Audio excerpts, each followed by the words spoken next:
What is up, guys? Dashing here for episode 632 of Community Universe Mode, and we are finally live here at Purgatory, the very last stop on the road to Ascendant 7, as 4 weeks from right here tonight, guys, the grandest stage of them all will unfold. The show of shows will take place, but first, it is a chaotic night that will play host to not one, but two Elimination Chamber matches, the outcomes to which could drastically change the Ascendant 7 landscape, and things getting started with one of those two chamber matches. The International Championship is going to be decided as Shay Hoxton defends against not one, not two, not three, not four, but five of the very best that Supremacy has to offer. The Elimination Chamber, often described by those who have been brave enough to enter it as a career-altering experience, the Devil's Domain, as it is aptly nicknamed. And for a lot of these guys, it is going to be their first venture into said Devil's Domain. Chris Proudfoot, Tyson Cage, Shay Hoxton, and Jason Spade, all going to feel the sting of the steel for the very first time in their careers. However, Angelo Babos and Dante Tatum both know exactly what they are walking into. Tatum, more recently, only a little while ago at Validation, and we all know what he was willing to do to win that match when the only thing that was on the line was the pride of his brand, NGW. Leaping off the top of pods, man, risking life and limb. But now, the International Championship at stake, the opportunity to walk into Ascendant 7 as champion. All six of these men, I believe, got to be willing to do anything in order to be the last man standing. And if you have lived under a rock your entire life and have never seen an Elimination Chamber, well, the rules are pretty simple. 2 men will begin the match, 4 will be locked inside of pods, and every 5 minutes, a new superstar will be released into the chamber. You could be eliminated by pinfall or submission. The last superstar standing, guys, will be crowned International Champion. That's how we start the show. That's how we'll end it as well, because our main event, another chamber for the undisputed World Heavyweight Championship with a lot of meat in between. This is going to be a hell of a show, guys. Very excited. And hello, everybody joining us. Welcome, welcome, welcome. Love to see you. How you doing, Bait? Suntan? Even Hawk's getting in here despite working.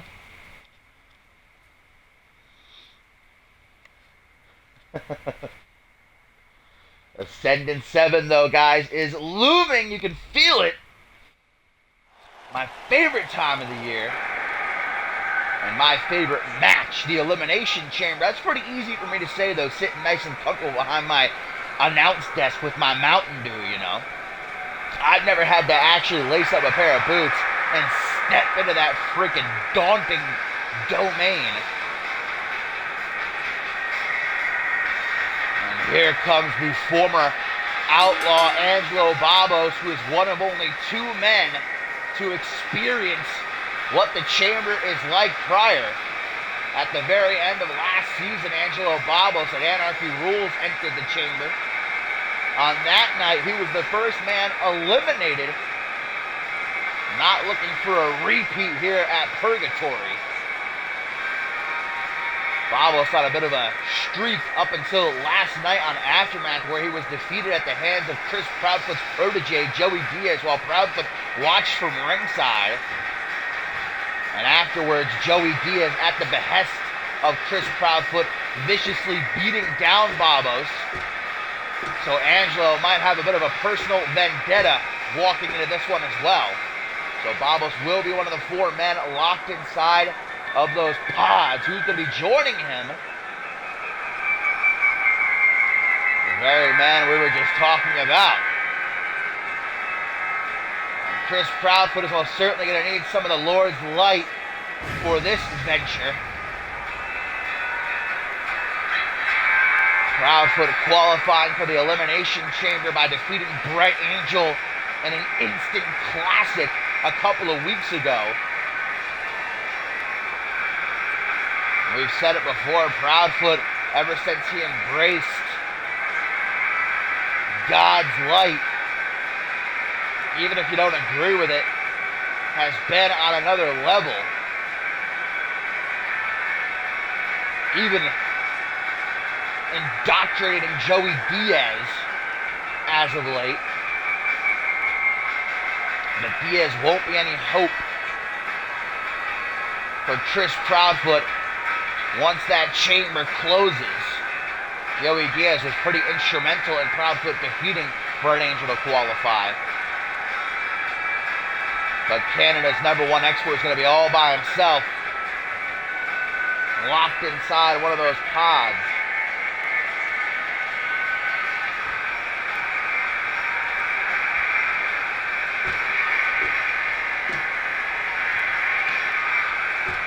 Shooting a glare at Angelo Babos. It most certainly seems like these two are looking forward to getting their hands on each other. Also, locked in one of these pods, going to be the dashing one, former Fusion Tag Team Champion, two-time Anarchy Champion, Tyson Cage, qualified by defeating Chris Adams. And we know Tyson Cage is set to hang up his wrestling boots in 4 weeks' time at Ascendant 7, have his last match before moving on to fully focus on his movie career in Hollywood. But one of those bucket list items he shared with us all months ago was that he wanted to become international champion. Tyson Cage told me if he wins tonight, he will immediately relinquish the championship, but that he just wants the honor of being able to say he held it.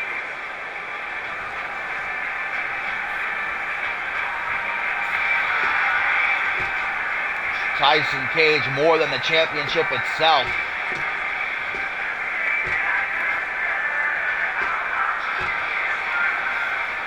What a way to go out, entering your first chamber match. And the last man to be locked inside a pod, gonna be the catalyst, the spark plug, the heart and soul, former NGW champion, Dante Tatum.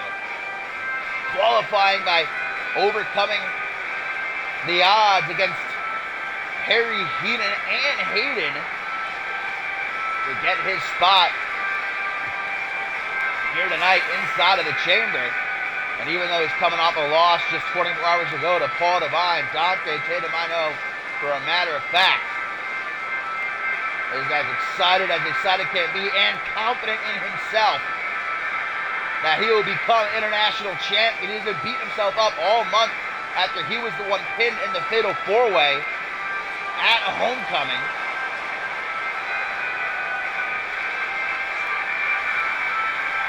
Which allowed Shay Hawks to become international champion.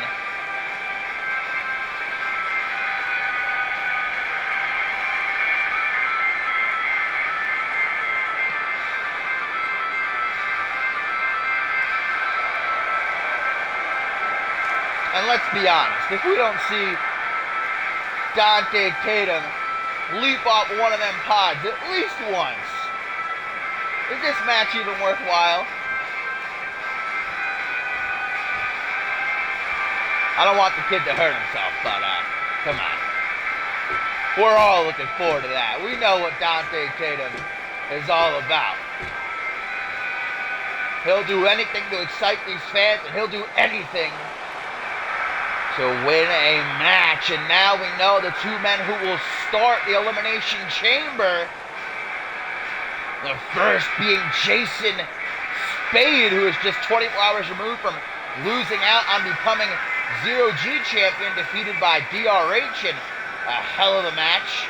And in that match, we were wondering if Jason Spade perhaps suffered a concussion because he was acting very strange. The doctors cleared him, though. But let's keep a close eye on Spade.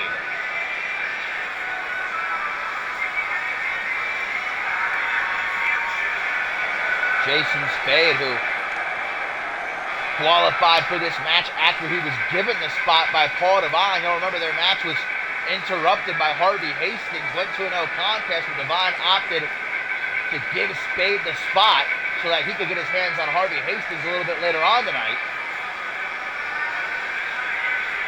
That puts a lot of weight on the shoulders of Spade. This is an opportunity he can't afford to waste. And the man who will start off against someone he knows very well. This is actually pretty poetic, because it was months ago that we were supposed to see these two go one-on-one. Oh, did Spade just disappear? Got sucked underneath the ring by Azrael. But as I was saying, these two were supposed to go one-on-one months ago, but their matchup was tarnished by Perry Heenan. Now they're going to get the chance, as here comes the man who has the deck stacked against him, not only in his first defense, having to defend against 5 other men inside the chamber, but he's going to have to go all the way.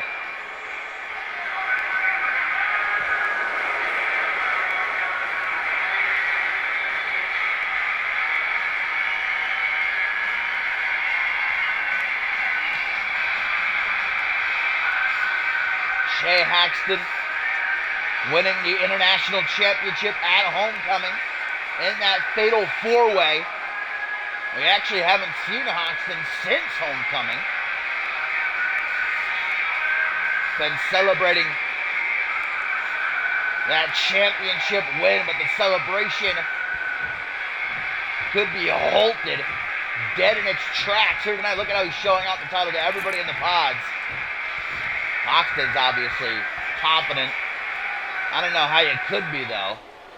If I was in Hoxton's boots, I'd be quaking. But here we go. Referee Tyson going to ring the bell, and let's get it on. Cheeky jab. You can see the height difference between these two. Straight out of the gate, but that has never deterred Jason Spade in the past. Jeez, he went one-on-one with Guri Sukhanov not too long ago. I don't know what kind of style, honestly, would best fit the Elimination Chamber. I think you kind of have to be a sick, twisted individual to succeed in this type of environment. You have to enjoy being locked in one of those pods and inside the chamber itself and having your flesh grated off the steel. You have to certainly be willing to lay down your body and do whatever it takes. Hoxton early on getting caught in that cross armbar, luckily able to escape. Not trapped in it for too long, dropping in the corner. And Hoxton looking to eliminate Jason Spade early on, give himself a bit of time to rest before the next competitor enters. Cheeky jab caught, overhand punch thrown out. Jason Spade tries to go for a clothesline, dropped to a hold by the champion. Overall, been a pretty great season for Shay Hoxton. At the top, picking up the Anarchy Championship, holding it for quite a while before dropping it to the now current champion, Walter Relay, who will defend later on against Shamrock, and looks sure to be a kid of a car wreck. Hoxton doing his damnedest to take Jason Spade out. Quick succession, but not having much luck. Spade grabbing at his lower back. Let's remember that for later on. I mean, just look throughout the past of CMV, what Superstars have been willing to do to win the Elimination Chamber. I think of Paul Devine at the end of last season, who shattered Matt Devious' kneecap to finally put him down. Some of the greats have stepped into this horrid structure, and they've left never the same again. Oh my God, Shay Hoxton launching Jason Spade overhead into the corner. Forearm smash now, going to turn him inside out, down onto one knee. This has been largely in the hands of Hoxton since the bell rang. Stomped to the lower back there by Jason Spade. It was a no good move. He was telling everybody that would listen, 2 days, 2 belts. I'm going to be double champion by the time the weekend's over, but that's not going to happen. Losing out the DRH last night with the Zero-G Championship on the line, but he can make up for it here. And here we go. Who's going to be joining Jason Spade and Shea Hoxton? 2-1 as Spade gets Hoxton into a triangle choke.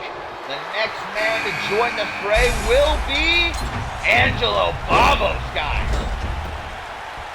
And Babos gonna come right in, taking advantage, and throws himself out.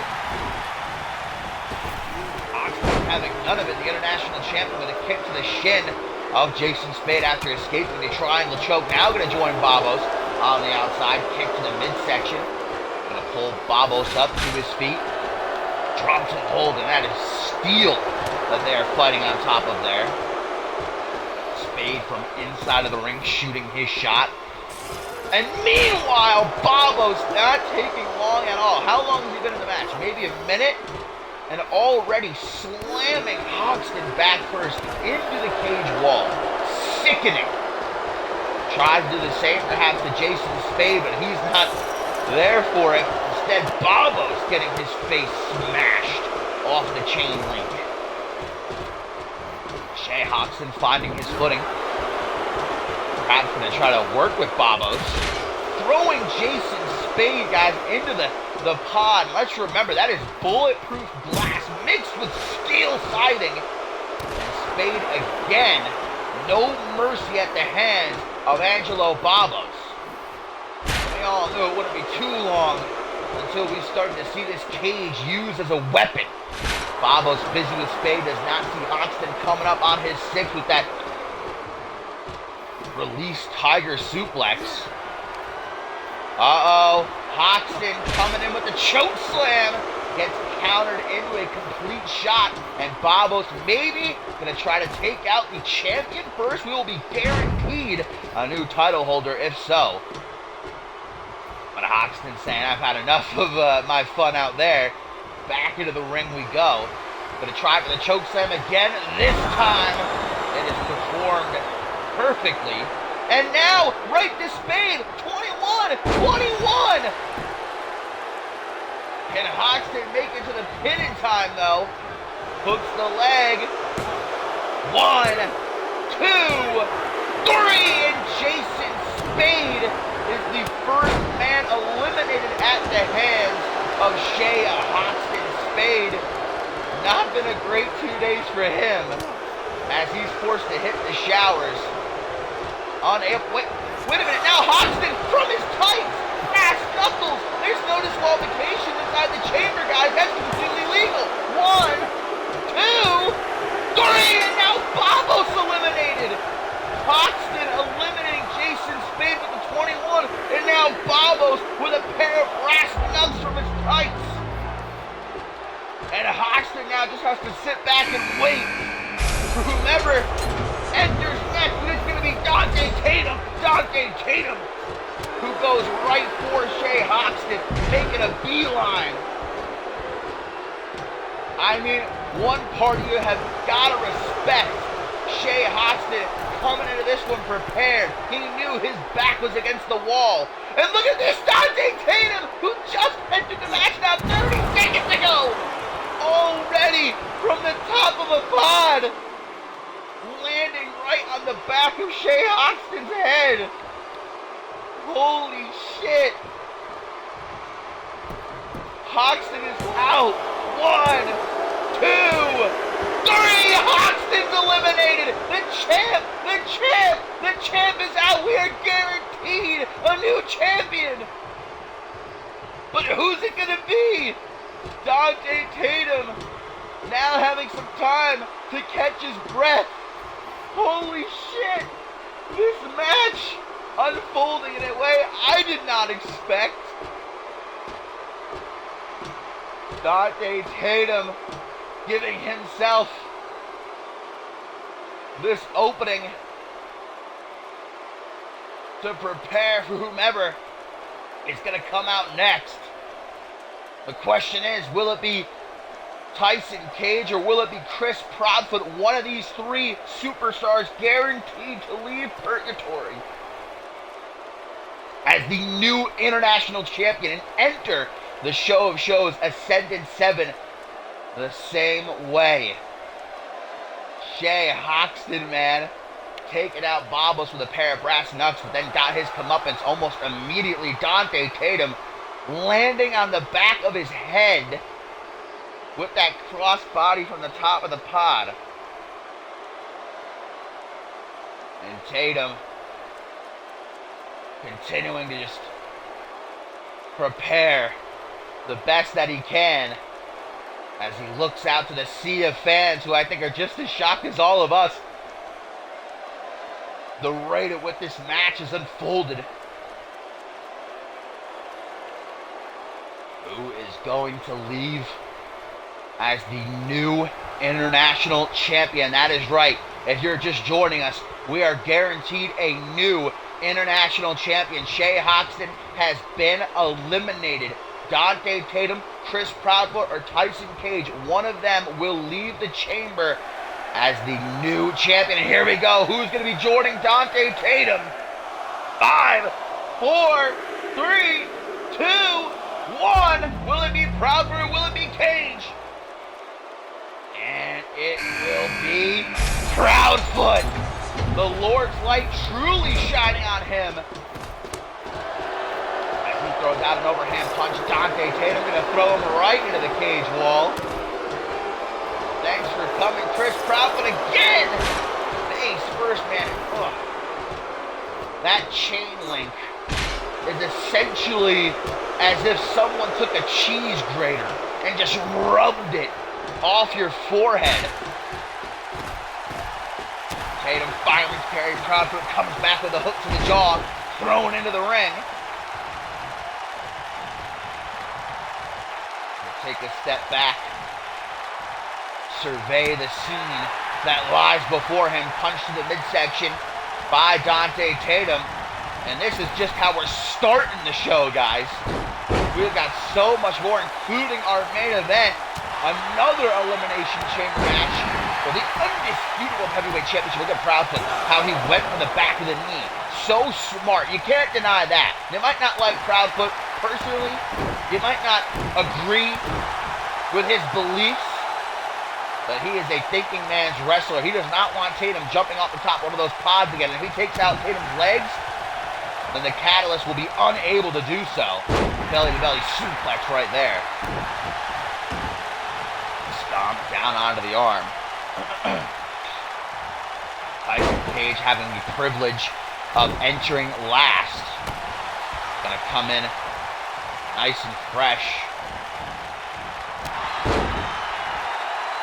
Could have the best chance of leaving the chamber, but if you look throughout CMV's history and the winners of Elimination Chamber matches, only a handful of times has number 6 actually won the day. As a matter of fact, more often, a superstar who has started at number 1. Hang on! Proudfoot going off the top! What the hell?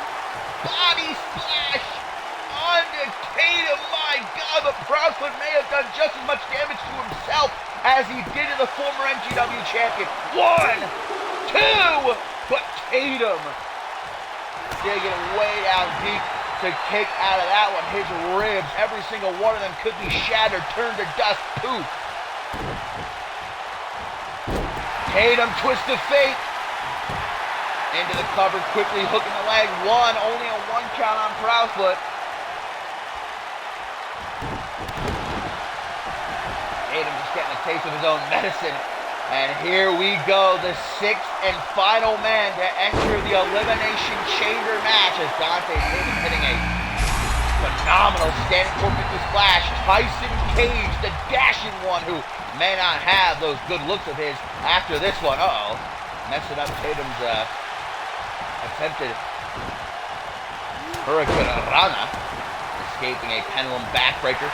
Now goes for Tatum. Forearm smash is what greets him. Forearm smash to the lower back, drop kick to the face. Quick thinking by the Spark Plug, who pulls off a fantastic standing C-Fire, again trying to eliminate Proudfoot. One of these 3 men that you see before you will leave tonight and walk into Ascendant 7 as the international champion. I'm wondering how Shea Hodgson is doing right now, guys. He had his head literally crushed under the weight of Dante Tatum, who came dropping onto him 20 feet from the top of that pod. And I don't like Hodgson, but I certainly hope he's okay. Standing moonsault now by Tatum. Tyson Cage is Proudfoot in the far corner, picking himself up, using the ropes to do so. We have seen exactly what these superstars are willing to endure just to become international champion. It's such an honor. We had Shea Hodgson bringing a pair of brass knuckles. Dante Tatum leaping off the top of a pod. Proudfoot doing the same. Tatum sent through the ropes to the outside. Tyson Cage gonna pull him up. Face to face they stand. Belly to belly suplex. That would not have ended well. Tatum knows that. Able to sweep the leg. Now where's he going? Back into the ring to target Proudfoot. Those long locks of the godly man. Will Proudfoot be the next to go? Sunset flip, powerbomb, vintage Dante Tatum shoots the half, hooks the leg. 1, 2. No, Proudfoot bringing his A game to the chamber. Look at this double team. Only lasted a moment. Kicking the snot out of Proudfoot's back. Tatum European uppercut, putting some distance between he and Tyson Cage. Head scissors. Proudfoot beginning to crawl again. Oh! Claymore out of nowhere! 1, 2! And God's chosen. But a millisecond away from putting Tatum down. But that heart and that soul that we have all come to know and love, keeping Tatum alive for now, but for how long is the true question. Tatum just now getting to a vertical base. Laying down Proudfoot with a catchphrase. That's got to be a message to Hayden. It can't not be. Hayden surely watching. He obviously has a problem with Dante Tatum. Where's Tatum going now? Off the ropes. Drilling a knee right into the side of Tyson Cage's head. Proudfoot trying to take out the legs again with a kick to the back of the knee. Look at Dante Tatum. Sharpshooter. Can he get Proudfoot over? Yes, he can. Sharpshooter by Dante Tatum, who might be the furthest thing from a submission artist. But right now, to the Canadian, trying to force him to tap out. Not going to work. Ooh, look at how Tatum was going for Proudfoot, inadvertently hitting Cage. And now all three men just trying desperately to take each other down. Snap vertical suplex. Spinning soul kick to Tatum. Takes to the knee. And oh my lord, man. Open palm strikes. Knocking the sense right out of Dante Tatum. He once more gets thrown to the outside, grabbing at his lower back. We saw back into the ring. Tyson Cage attempting to cut Chris Proudfoot off. Form smash to the midsection. Proudfoot goes low. Cage waiting with a knee. Clothesline by the dashing one. Look at how this match has slowed down. The extremely fast pace at which it began. I mean, Spade, Babos, Hoxton eliminated within only a couple of minutes of each other. Now these three try to conserve their energy.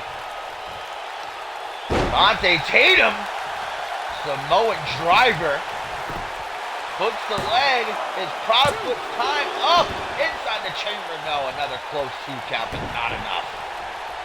Tyson Cage looking to catch Tatum off guard. On his 6, gonna give it another shot. Tatum turns around just in time to receive that kick to the ribs. I think that's about the 4th time Tatum has been thrown to the outside. That back of his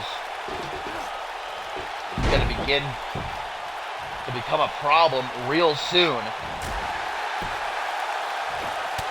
Overhand punch by Cage. Now has Proudfoot down on one knee, punches to the back of the head in bunches. Hook to the jaw, caught by Proudfoot, forearm smash into the corner, up over the shoulders. Gonna go for a snake eyes, drops down behind, reverse DDT by Cage. But does he see Tatum coming up on him? Yes, he does. Forearm smash, eyes in the back of his head. That's that veteran awareness. Cage maybe looking to attempt that slapjack, and look at how Proudfoot has no idea where he is, but out of instinct, just falls into the cover here on Cage, only able to get a 2 count though. Head scissors, Proudfoot going off with these perfectly placed elbows to the forehead. Speaking of elbows, one to the side of the head of Dante Tatum, side effect. Proudfoot as quickly as he can, hooking the leg, 1, 2. Dante Tatum, as always, giving the fight of his life. It doesn't matter what show it is, doesn't matter who he's against. You can always bet on one thing with Dante Tatum, who just got his clock clean with that punch by Tyson Cage, and Proudfoot going to attempt to steal the pin, but still Tatum remains in it. He looks like a wet spaghetti noodle cone breaker by Cage. And that has got to do it. There's no way. 1, 2, 3. Dante Tatum is eliminated. And this is it. Chris Proudfoot, Tyson Cage, one of these 2 men, leaves Purgatory tonight, walks into Ascendant 7 as the new international champion. Enzu lariat to the back of Cage's head. You see how Proudfoot didn't skip a beat, immediately going in on Cage after he pinned and eliminated Tatum. Snapmare. Cage wanting to slow things down to better suit his pace. He knows that Proudfoot is going to be the quicker, more crafty. Elbows, elbows, elbows, middle of the ring, hook in the leg. Is Proudfoot done? By the skin of his teeth, able to stick in it, kick to the back, stop, missed, spinning soul kick. Chris Proudfoot, Irish whip. Tyson Cage feeling the sting of that steel across his back, and Proudfoot with the cutthroat says it is time to put this match to an end. Will Proudfoot taste his first CMV championship tonight? Dragging Cage by the legs towards the center of the ring. And much like Dante Tatum before, knows that Tyson Cage uses those legs of his more than anything else to support his arsenal. Head scissors. But Tyson Cage is able to slip through, frees himself, pendulum backbreaker. Proudfoot flips out of it. Irish whip to the corner. Shoulder thrust to the midsection. Tyson Cage is down, stomps to the gut, one after the other. No remorse, and there are no disqualifications as Proudfoot using the ropes for leverage to choke the life out of Tyson Cage. Shoot the half. Will Chris Proudfoot be your new international champion? No, not yet at least. Headbutt. Only thing he sees is an elbow to the face though.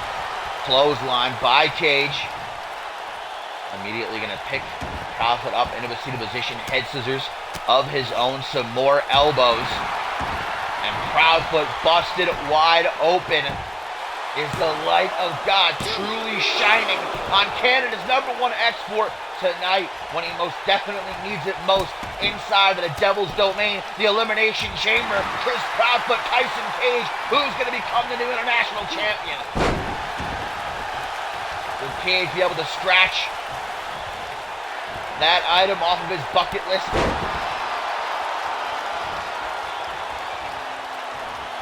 Tyson Cage with the right hook. I think I might have saw a tooth go flying out of the cage into the front row. Tyson! Oh my Lord. And Proudfoot on spaghetti legs. Canadian Destroyer, when's the last time you saw Tyson Cage hit that? Digging way down deep in his bag of tricks. 1, 2, 3. What? And look at how Tyson Cage, he can't believe it, backs into the corner. beside himself.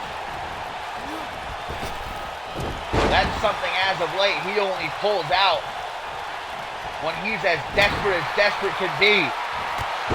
Jawbreaker. You get a calf kick to the chest. Tyson Cage trying to maneuver himself to a safe position, but there may be nowhere safe. Able to stall that belly-to-belly suplex. Great takedown, overhand punch up against the ropes. Another punch to the jaw as blood spills from that cut across his forehead. Just one of the many wounds these superstars will have to live with after enduring the horrors of the Elimination Chamber. Rolling next at Tyson Cage, and Cage is just unloading now. Shot after shot after shot. Jawbreaker by Canada's #1 export. Another calf kick. See him grabbing at his head. See again. Snaps the knee off to the side. Tyson Cage writhing in agony. And what is Proudfoot doing now? Grabbing the head, smashing it off the canvas again and again. Tried to go low. Tyson Cage waiting for him with a clothesline though. Proudfoot attempts to get right back up, but Cage turns him over into a half-Boston Crab. Half-Boston Crab here. Will Chris Proudfoot be forced to submit? Everybody trying to tap out Proudfoot in this match. You had Dante Tatum earlier with a sharpshooter. Scoop slam. Tyson Cage is able to drop down behind, reverse DDT. Looks Proudfoot right in the eyes. Another hook thrown out, but this time Proudfoot was ready for it. Side effect by God's chosen.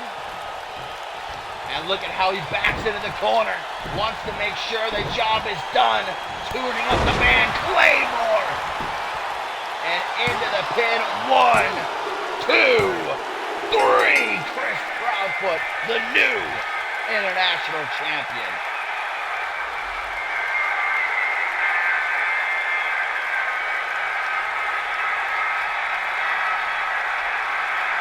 An incredible Elimination Chamber match unfolding in a way that I certainly did not expect it to. But it is going to be Chris Proudfoot picking up his first CMV championship by walking through hell with God's light protecting him. And now he will walk into the show of shows as champion.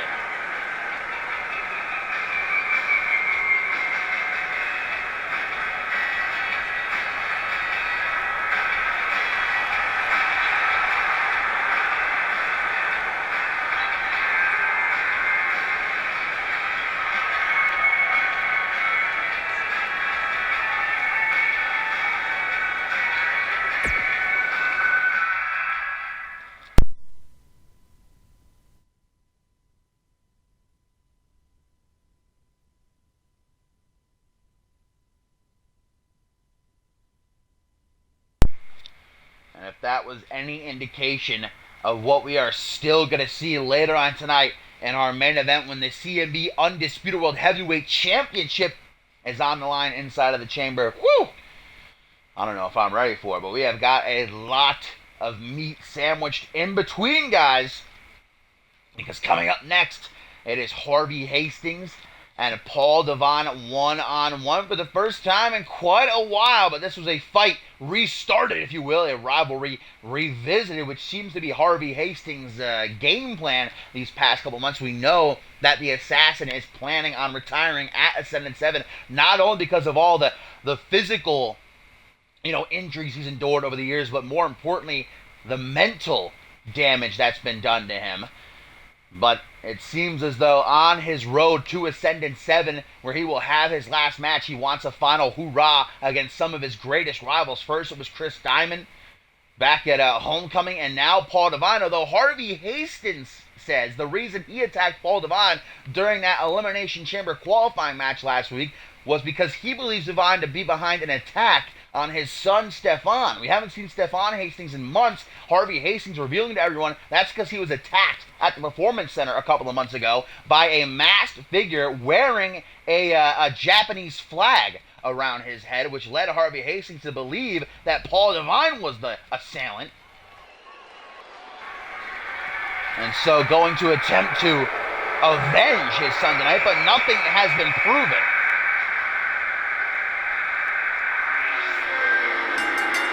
Either way, Paul Devine more than happy to step into the ring against the psychopath one more time. These two spent much of last season battling each other.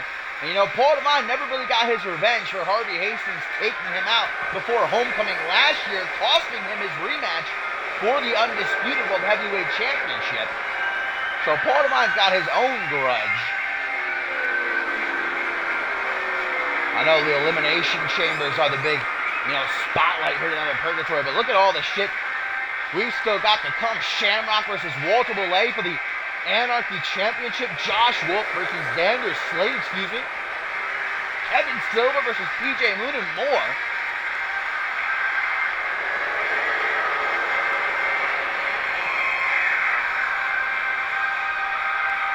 The two-time United States champion, former world champion, former Fusion Tag Team champion, shedding some light on why we haven't seen his son Stefan in quite a while. But I just don't believe that it was Devine behind the attack. Even though the evidence may speak to that, at least in the mind of Harvey Hastings, why would Paul Devine do such a thing? He's never had a problem with Stefan.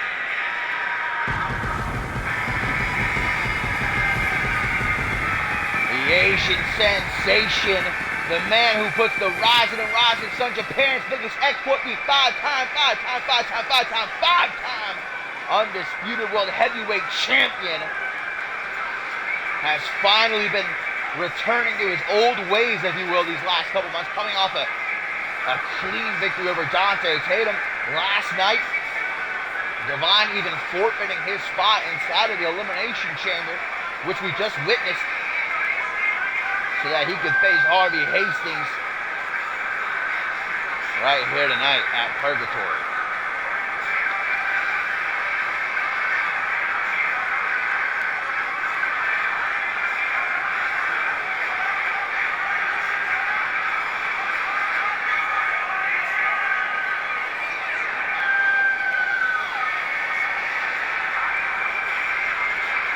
Harvey Hastings was a real thorn in the side of Paul Devine, as I said, for the majority of last season. And so Devine,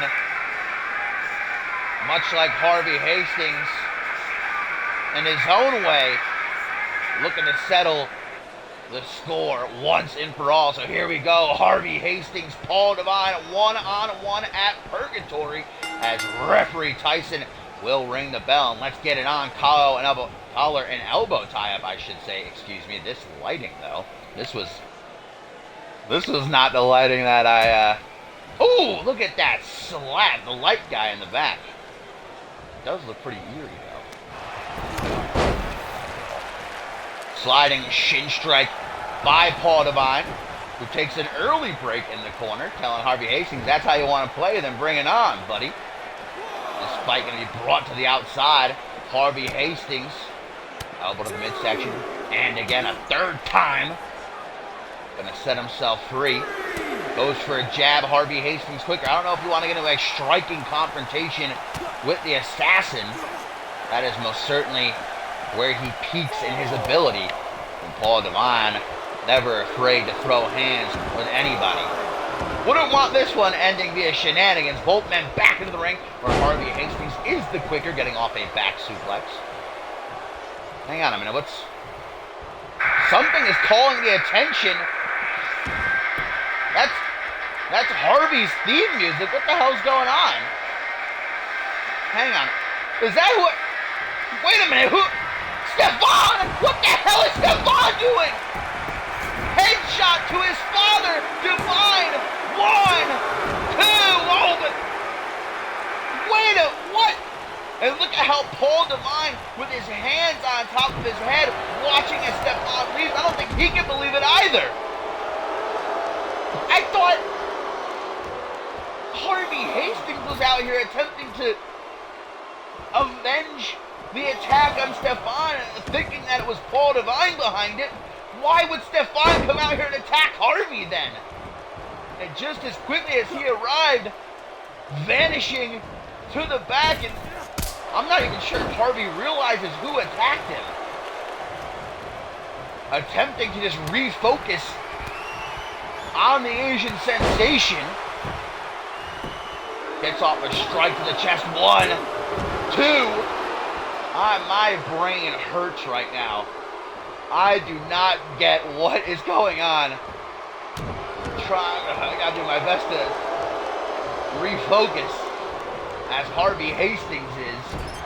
Irish whip into the corner. I mean, again, the reaction of Paul Devine. He was like, what the hell is Stefan doing? Harvey Hastings, though, lining up his shot from ringside. Drive-by kick and a bust. Paul wide open. Immediately slides out of the bottom rope into the pin, making sure to hook the leg. Harvey Hastings was victorious! What the hell? Harvey Hastings, despite an attack at the hands of his son, Stefan, yes, you are seeing correctly. Headshot. And Paul tried to finish the match off right there. But Harvey kicked out and attempted to finish the match off as quickly as he possibly could. Presumably so that he could track down Stefan backstage and find out what the hell that was all about. Knocking off Devine with that drive-by kick right there.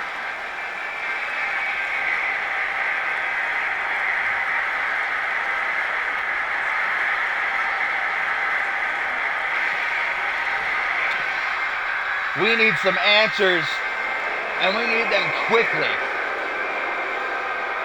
Paul Devine, the victim, caught in the middle of this family affair.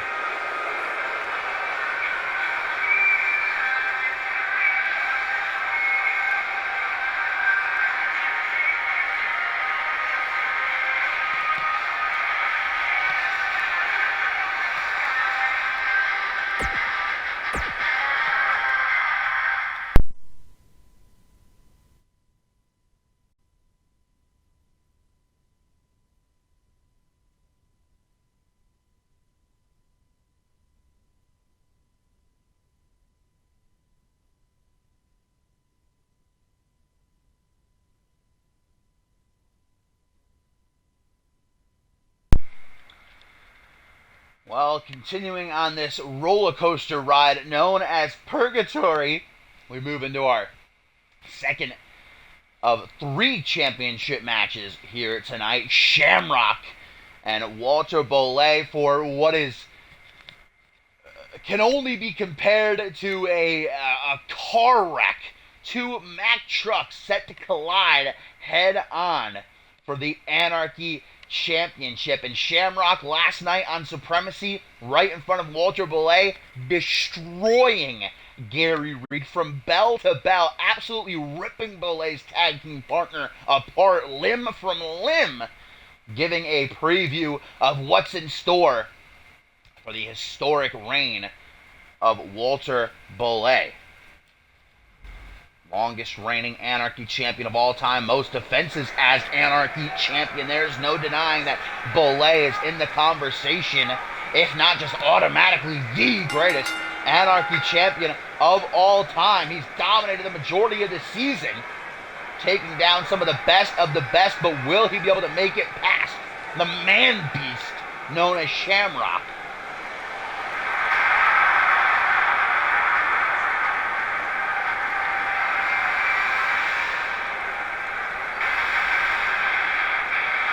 We know that Walter Bollé has got a lot on his mind as the Armbar Society prepares to defend their unified World Tag Team titles against the Sully Bros at Ascendant 7. where if the Sully Bros win, Baron Blade must leave CMV. If the Armbar Society win, then the Sully Bros will never get another shot at the Unified World Tag Team title so long as the ABS are champions. And let's not forget that later on tonight, Baron Blade going to be on his own. No disqualifications against Chris Sullivan. Jay Dynamite saying if the Armbar Society get involved in any way, they will be stripped of their Unified World Tag Team titles.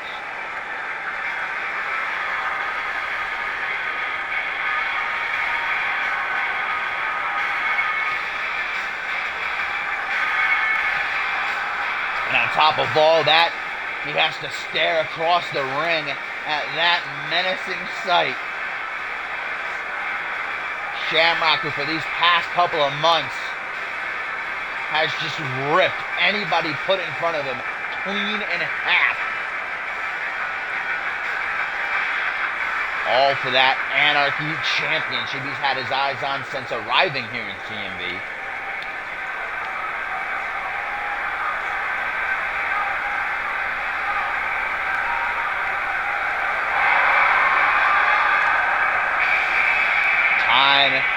Time and time again, though, Walter Bollé has been faced with the odds stacked against him and still come out the other side with that Anarchy Championship in his hand.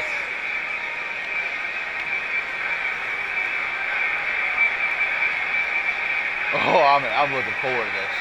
I'm rubbing my hands together. This is going to be a fight.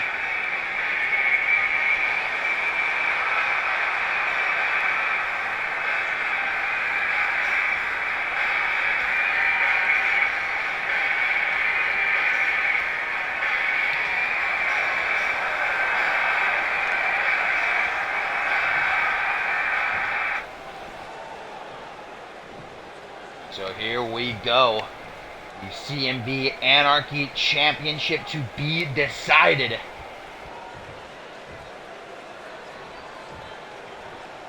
The legendary reign that will go down in the annals of CMV history.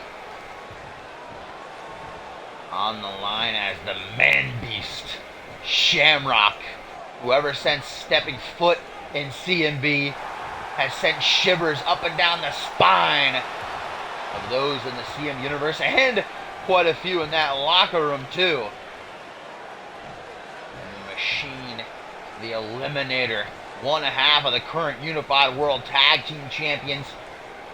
And I'll say it, the greatest Anarchy Champion of all time, Walter Bollé.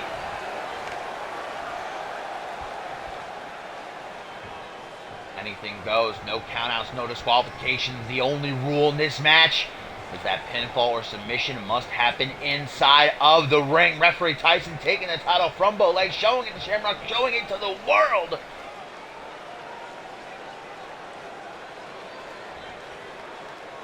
Shamrock, Bollé, let's get it on. Oh, well, there you go, Bateman. The game fixing itself. I didn't do anything. I guess we really did get that Sin Cara lighting just for that first match. Well, hopefully anyway. As the bell now rings and this one gets underway. Double leg takedown by Shamrock and then a stomp to the thigh. There wasn't going to be any sort of feeling out process between these two. And if you thought so, then you are a madman. You obviously don't know anything about either of these individuals.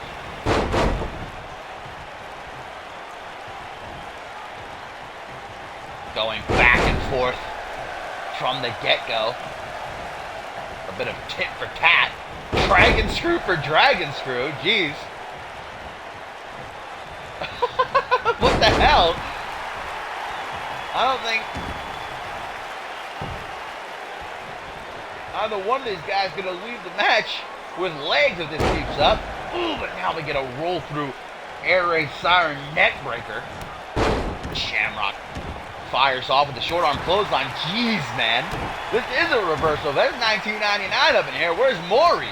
And a goldplex by Shamrock. It's honestly like just weird seeing these guys manhandled in such a way because you're usually seeing them do the manhandling, whomever their opponent is on any given night.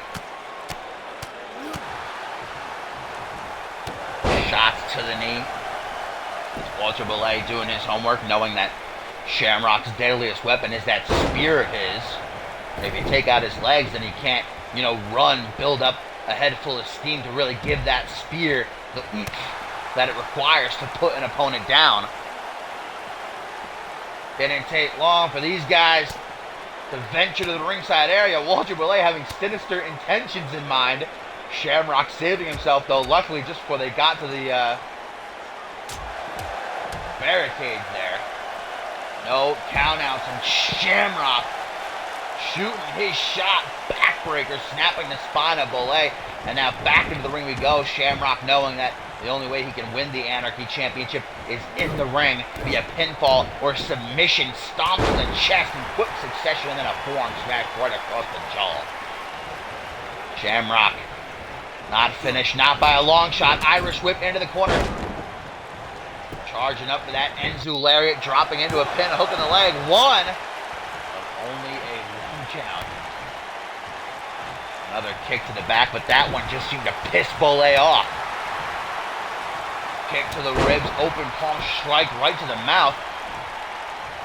Shamrock grounds him. Clothesline and some more stomps. Butthole. Now looking to walk it dry.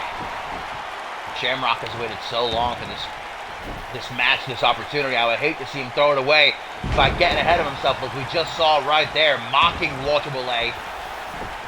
But man, oh man, 2 deadlift power bombs in a row. Gonna go for 3. Oh no, a double leg drop to the nether region instead. Oh, I do not envy Walter Belay. Now a 3rd deadlift power bomb. Holy guacamole, mama mia, Lord above. Into the pin. 1. Oh, still only a 1 count? What? Counters the Irish whip, does Belay. Shamrock out onto the apron, charges for a shoulder thrust, but Shamrock uncharacteristically with a high kick. Not too often you'll see Shamrock throwing out some agile shit like that. Extending the arm of Walter Belay, pinning it down, and then just proceeding to stomp at the open hand. See, Shamrock did his studying as well. Walter Belay, who more often than not ends his matches with that Kimura, which he calls the jaws of the Great White. And if you mess up his arms, then you won't be able to keep that locked in. But look at these clotheslines into a snap power slam. Shamrock turns, and things are not looking good. Forearm smash into the bitter end. And will it be just that for Shamrock's Anarchy Championship aspirations? Dropping right into the cross armbar. Leg lock combo. Shamrock is trapped. Nowhere to go. Will the man be submit? Will Walter Belay continue with his historic reign as Anarchy Champion? Shamrock getting his leg free. Now his arm. But has the damage been done? Into the Kimura! Kimura! Jaws! Jaws of the Great White! Jaws of the Great White! Shamrock has to tap or his arm will be snapped clean off, and Shamrock submits. He has no choice.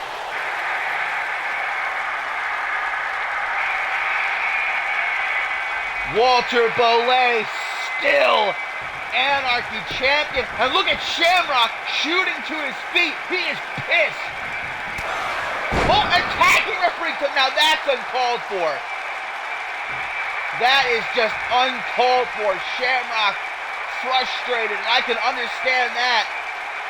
But striking an official, there is no need ever for something like that. A disgusting display by Shamrock.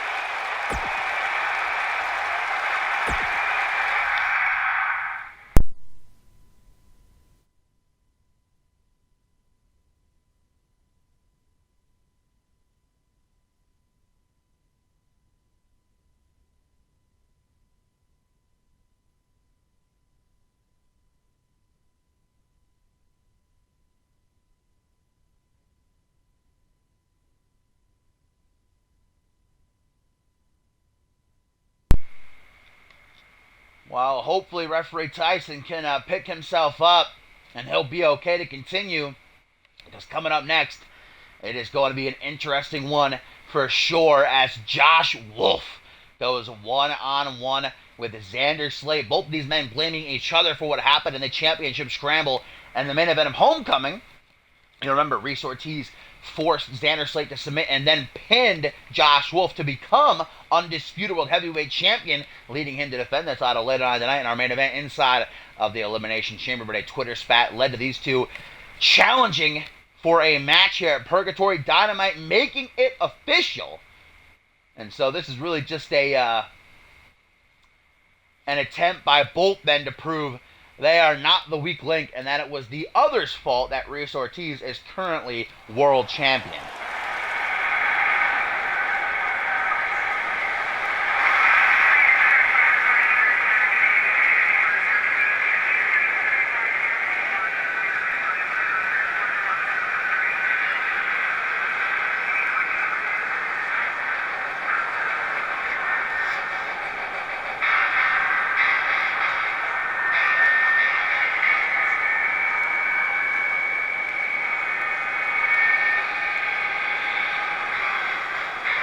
Josh Wolf, or rather, the man once known as Josh Wolf,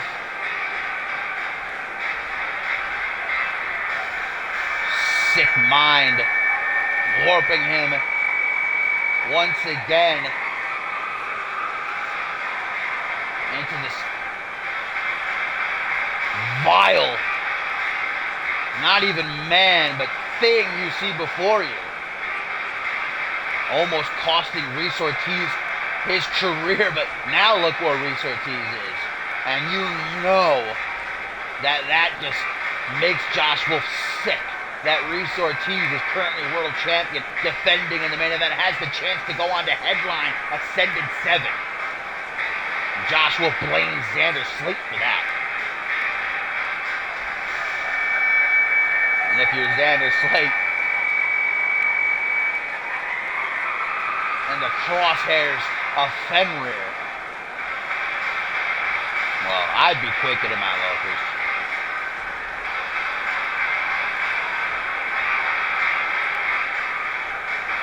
The inaugural and two-time Rising Star champion, former Alpha World Champion, World Tag Team Champion.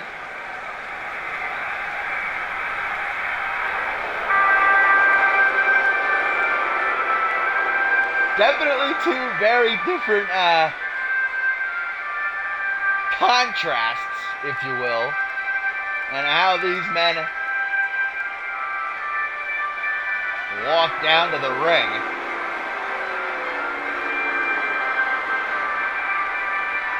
The king of the ring, Xander Slate, who failed to capture the undisputed world heavyweight championship one-on-one against Andrew Briggs at Absolution, had his shot in the championship scramble to do so.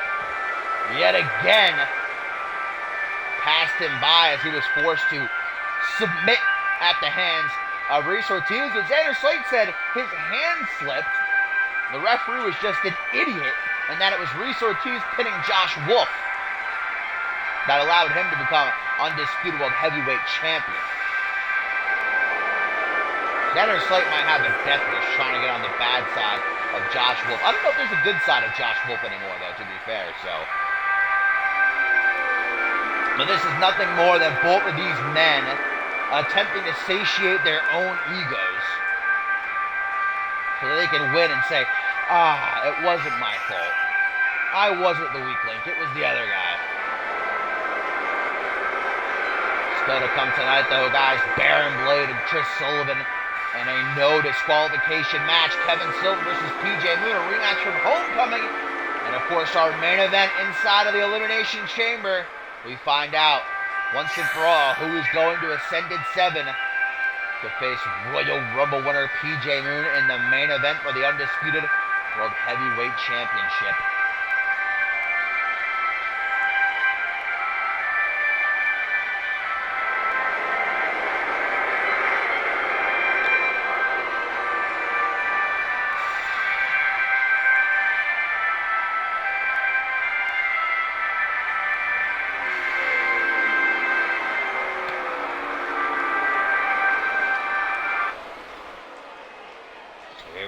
Josh Wolf, Xander Slate, and another life.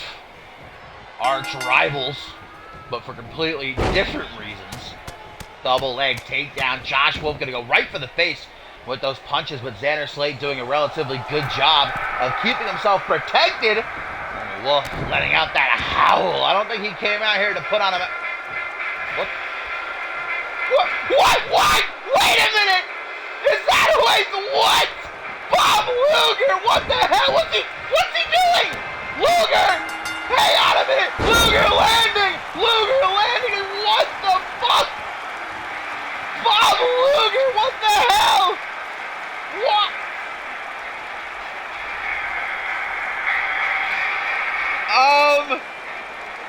What? Bob Luger laying out Josh Wolf with a Luger landing, which means Josh Wolf wins via disqualification. But look at the look on Xander Slate's face. What the? We haven't seen Bob Luger since SummerSlam, where he was forced to relinquish the International Championship because of a knee injury. Okay, I can't. Purgatory's getting to me tonight, boys.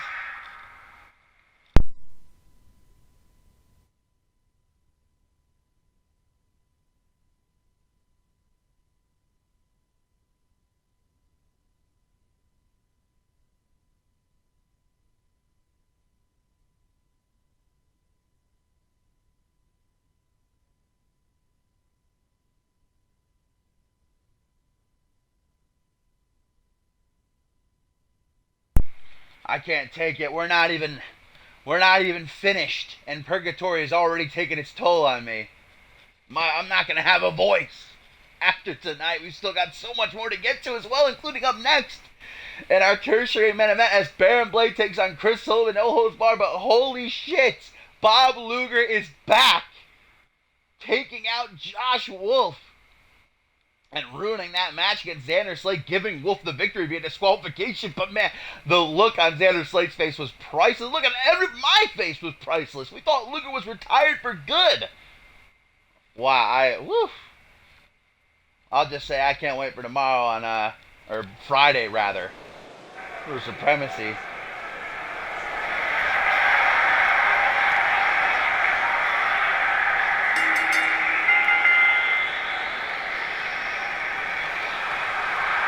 Here we go. The show must go on.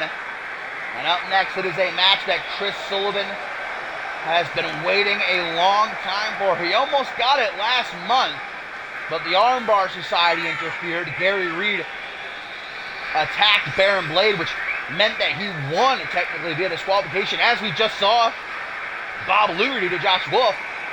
And so Baron Blade on record is 2-0 over Chris Sullivan, because you remember before that he pinned Chris Sullivan in a handicap match. But Jade Dynamite made this one official, and she said if the Armbar Society try to get involved again, she will strip them of the Unified World Tag Team titles. It's at Ascendant 7 that everything will be on the line in the final battle between the Sully Bros and the Armbar Society. If the Sully Bros win, Baron Blade must leave CMV for good, but if the Armbar Society win, the Sully Bros will never get another shot at the Unified World Tag Team titles, so long as the ABS hold them.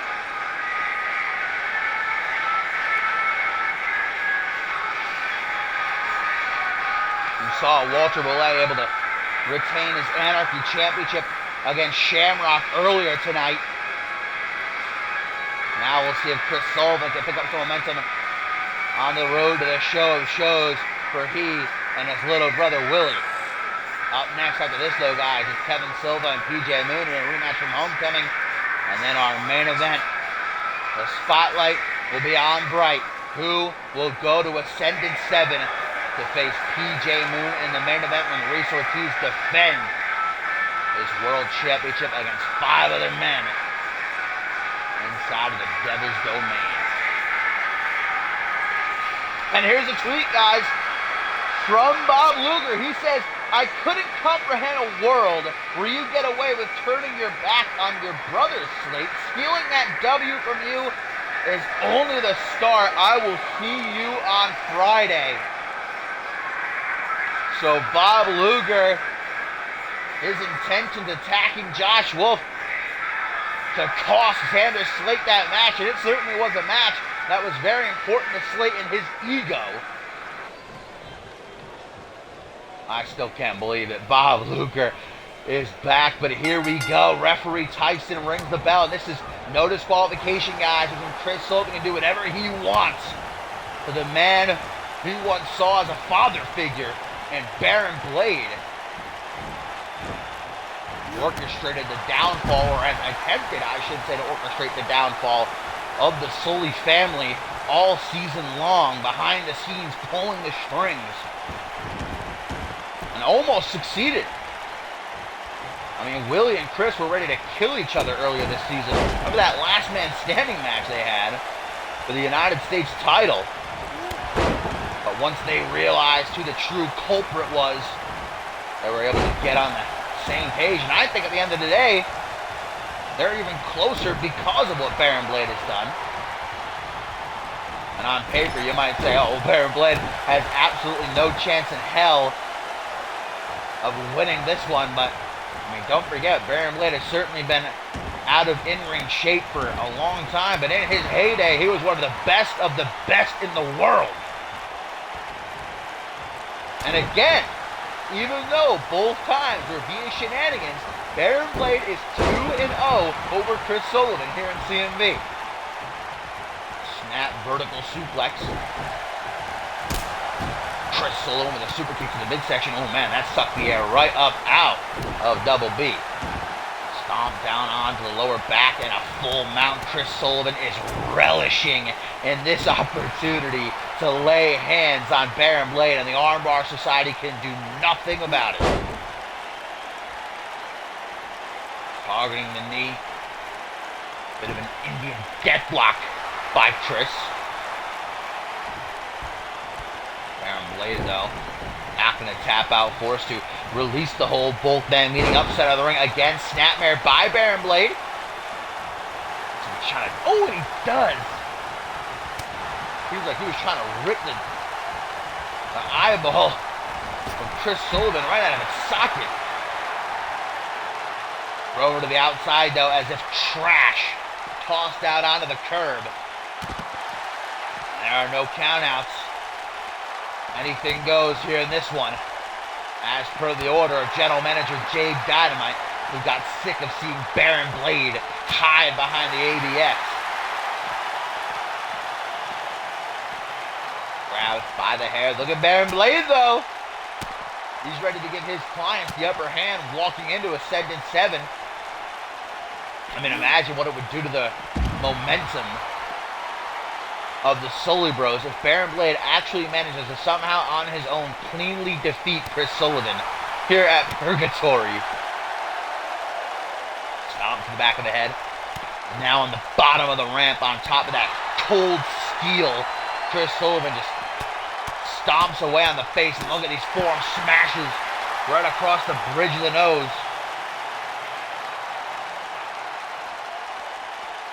Well, it's obvious that Chris Sullivan is very confident. Not a single doubt in his mind that he's going to win this match, but he's got to be careful. Baron Blade is one of the craftiest son of a gun that has ever stepped foot in a squared circle. Curtsy. I don't like where this is going. Clothesline. Clothesline again. Baron Blade off the rope. Calf kick. Gonna drop Boston's #1. Goes to the Tornado DDT, but Chris Sullivan, knowing his former mentor too well, looks to close the distance with a kick to the midsection. Blade just a bit quicker. Irish whip into the corner. Counters it, though, and back and forth these two go.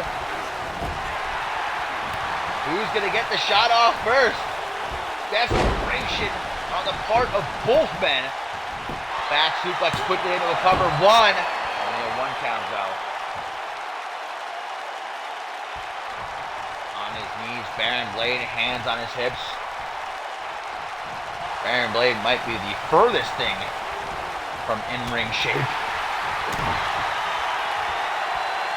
A little smidge of me wants to, give some props at least to Baron Blade for stepping into the ring. Oh man, but his face is about to be rearranged. Knee plus by Chris Sullivan from the corner. Good night, Baron Blade. 1, 2.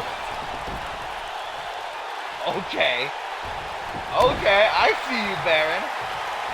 Chris Sullivan couldn't believe it. He got right in referee Tyson's face and said, that was a 3. There's no way in hell Baron Blade just picked that up, but now a tornado DDT. I will eat my shorts if Baron Blade beats Chris Sullivan here tonight at Purgatory, and that's exactly what he's looking to do. Rapid kicks to the face, one after the other. 1, 2, 3! Oh my God! What?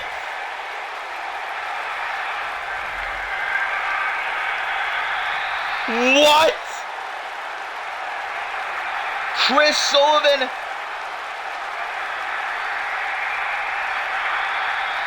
letting his overconfidence get the better of him.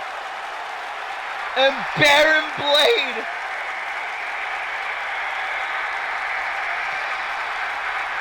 has just cleanly defeated the former United States champion. 3-0. And this time the Armbar Society can't even be blamed.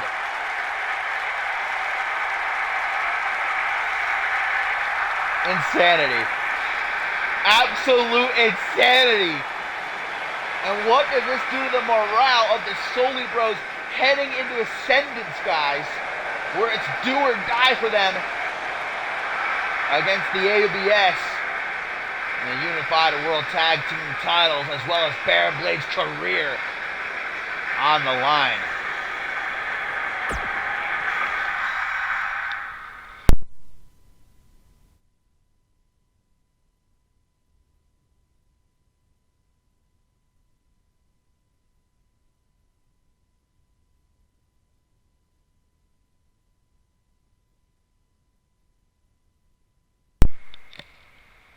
Suntan, look, I had my fingers crossed, alright?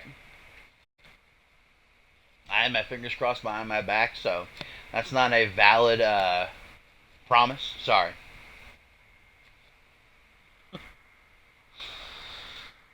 Oh, man.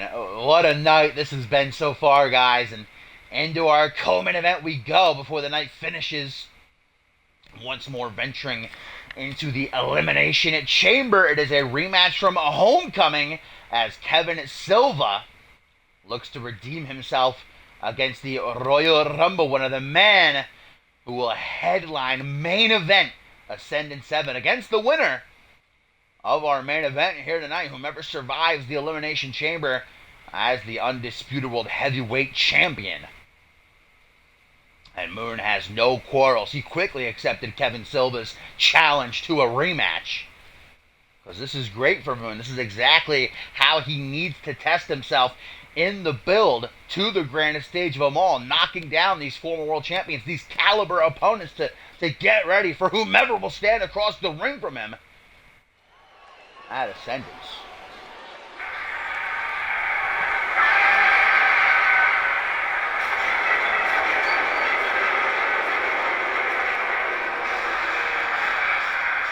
And as Kevin Silva makes his way out here, guys, we now get a tweet from Josh Wolf who says, "Past demons never die. Welcome back, Luger. Keep your eyes in the back of your head." So even though Bob Luger made it clear that what he did earlier tonight was to spike Xander's flight, Josh Wolf isn't going to just allow what happened to transpire without consequence.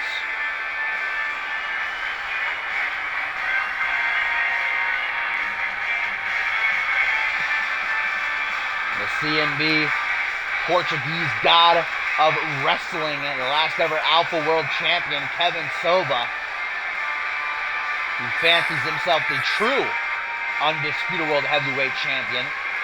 When PJ Moon won the Royal Rumble, said, "You should be facing me, not that phony Andrew Briggs," as Briggs at the time was the World Champion, of course. We all saw what went down at Homecoming. Kevin Silva tried just about every single trick in the book, using those dirty heel tactics to beat PJ Moon. But in the end, they backfired, and Moon tapped out Kevin Silva. Kevin Silva,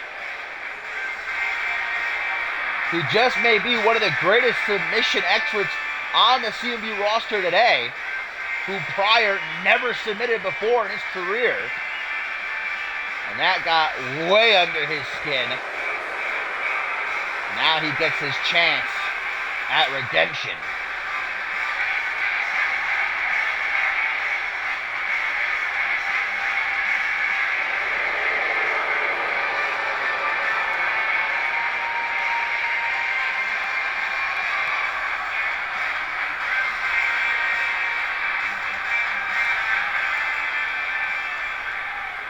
Kevin Silva could do some irreparable damage to PJ Moon's momentum heading into a 7-7 here tonight if he is victorious. But PJ Moon willing to take up the challenge. What a story it has been for PJ Moon. At one point, his CMV career was over. After he failed to win the World Championship from Andrew Briggs, his career was on the line, but Triple H gave him a chance, beating Percy Simmons at Regicide, which earned him the 30th spot in the Royal Rumble at Absolution, and he did not let that chance go to waste. And now he's got his golden ticket to the main event. But who's going to meet him there? We find out tonight. But right now, Moon has got his hands full. Kevin Silva, a man scorned, out for revenge. Referee Tyson gets this one started. Collar and elbow tie-up. And PJ Moon has been using that triangle choke of his a lot recently. Tapping out Kevin Silva at Homecoming. Rob Cross more recently on an edition of Aftermath. Laying down Moon there, off the ropes. Oh, and a knee right down onto the sternum. And then a kick to the upper back, but that just seems to get PJ Moon miffed. Wheel kick, but misses the soccer ball. Elbow up out of the jaw, and another one. Doesn't want it to be lonely now. Kick to the midsection as Kevin Silva turns around, forearm smash, backs him up against the ropes, into a front headlock. The Portuguese god of wrestling gets his hand slapped away, and another wheel kick by the Royal Rumble winner. Turns his back momentarily, pandering to this crowd, who are definitely 100% behind him. Saria not liking what she's seeing so far. PJ Moon paying her no mind as he goes to collect, but Kevin Silva tosses him back into the ring. Kevin Silva, former World Tag Team Champion, Trios Champion, and the last ever Alpha World Champion. That's what led him to believe he's the true undisputed World Heavyweight Champion. Never had anything to prove to Andrew Briggs or anybody else. Suplex after suplex, Kevin Silva, one of the greatest technicians on the Supremacy roster. Back suplex now has Moon landing right on the back of his head. And into a bullplex. Jeez, PJ Moon is getting thrown around this ring like a rag doll right now by Kevin Silva, who finally takes a break to go for the pin. Lateral press, but only a 1 count. Double leg takedown by Moon. And if PJ Moon is serious about, beginning to dabble in the craft of submissions, then going up against someone the caliber of Kevin Silva in that game, and again, PJ Moon, the first man to ever, and still to this day, only man to ever make Kevin Silva submit. Oh, undone onto the ropes. That really does just take the breath right out of you. Makes it almost impossible to catch your breath has you gasping for air. Kevin Silva just disrespectfully throwing PJ Moon to the outside. Coming up next, guys, here at the 4th annual Purgatory event, the Elimination Chamber will enclose the ring yet again as 6 men lay down their lives, all for the chance to head to the main event of Ascendant 7 to meet that man right there, PJ Moon. Headbutt by Kevin Silva. Slides into the cover, another lateral press. Rookie mistakes here by Kevin Silva to not hook the leg. And Moon rolling out into the apron, very smart, knows he can't be pinned or submitted out there, but that doesn't mean Kevin Silva's got to give him a break. Throws out a punch. Watch out for Saria, that cheeky minx at ringside. You never put anything past her. Kevin Silva going after the knees of PJ Moon, attempting to shatter those caps into a fine dust. That's Kevin Silva.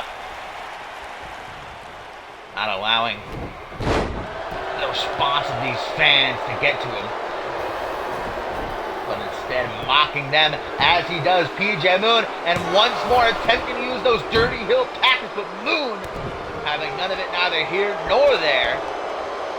Kevin Silva dominating these last few minutes, though things are not going great for Moon at the moment. Huge powerbomb.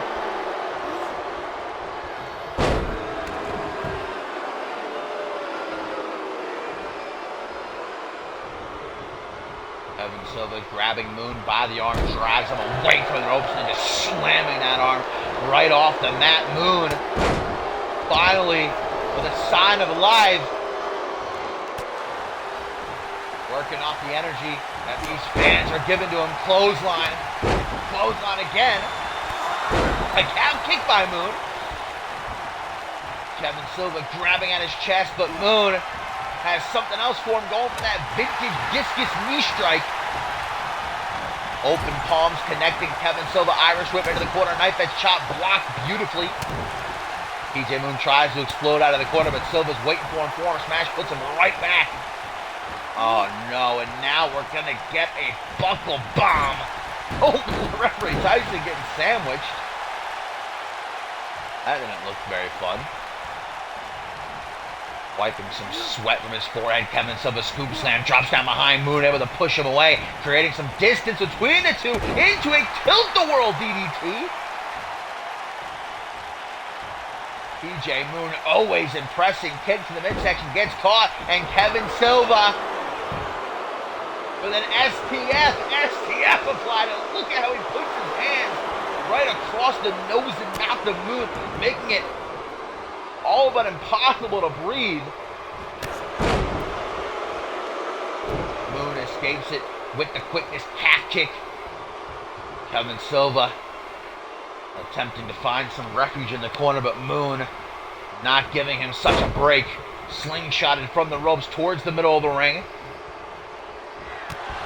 Moon gonna give the discus knee another try. This time it connects on the money, but look at Saria at ringside, coming to the rescue of the Portuguese god of wrestling, giving him the chance to make a comeback in this one. PJ Moon was able to overcome the odds at Homecoming. Can he do it again here tonight, though, at Purgatory? Oh, man! Kevin Silva gonna need to pay a visit to his dentist after tonight. PJ Moon just knocking out every single one of his teeth. Oh, man, Saria, come on, PJ Moon, you should know better than this. Silva capitalizing off a distraction, straight jacket German suplex with a bridge to pin, and almost able to get the 3 count. Cheeky jab, and again up against the ropes. Moon defenseless, and perhaps not. Chaos kick coming out of thin air, but Saria doing what she's paid to, but this is exactly what happened at Homecoming. Into the triangle choke. Tyson has ejected Saria. Saria's gone. Will Kevin Silva submit again to the triangle choke? He's got nowhere to go, and he does. PJ Moon again upsetting Kevin Silva at his own game. Exactly what happened at Homecoming. Kevin Silva did his absolute damnedest, using every trick in the book.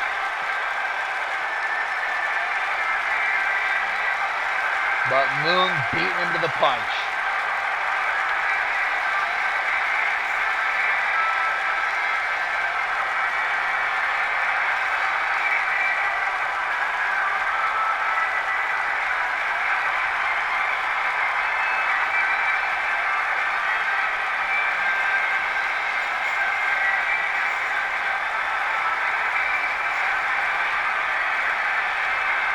PJ Moon hitting the chaos kick, and surely that on its own would have been enough to get the 3 count, but Sarria, just like she did at Homecoming, attempted to save Kevin Silva, but really just prolonged the inevitable. Kevin Silva tapping to the triangle choke again.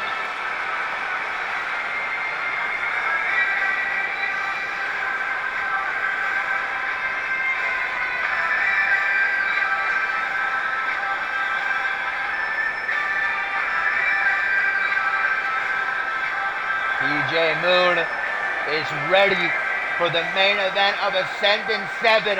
But up next in our main event here at Purgatory, we find out once and for all who is going to meet him there.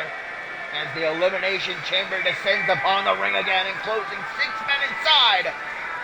Who will leave as world champion? It is time.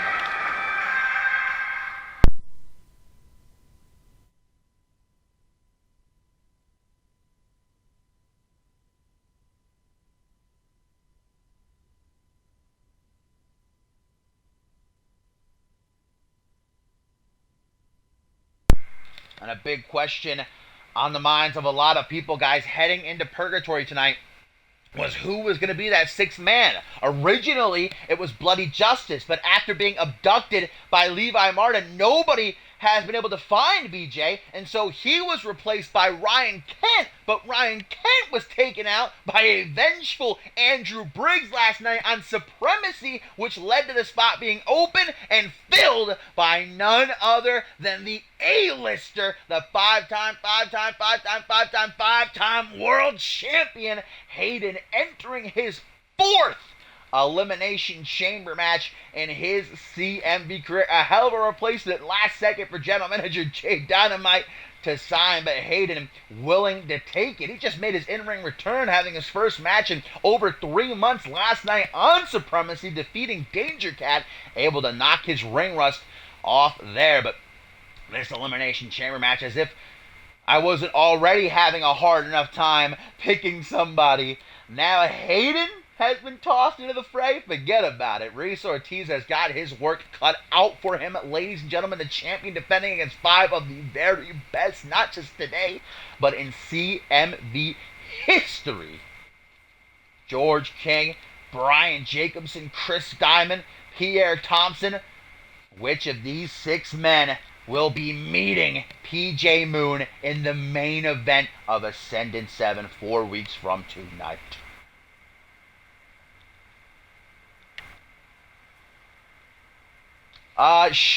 Walter Belay defeated Shamrock. And then Bob Luger returned, attacking Josh Wolf, which ended that match via disqualification, obviously. Still can't believe Luger's back. Then we saw Baron Blade defeat Chris Sullivan. And PJ Moon just knocked off Kevin Silva. Now it is main event time.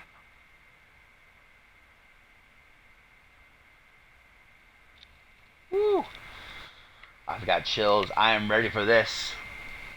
And if this chamber is going to be anything like how we started the show with the International Championship Elimination Chamber, we are in for a doozy. Chris Proudfoot still getting patched up backstage.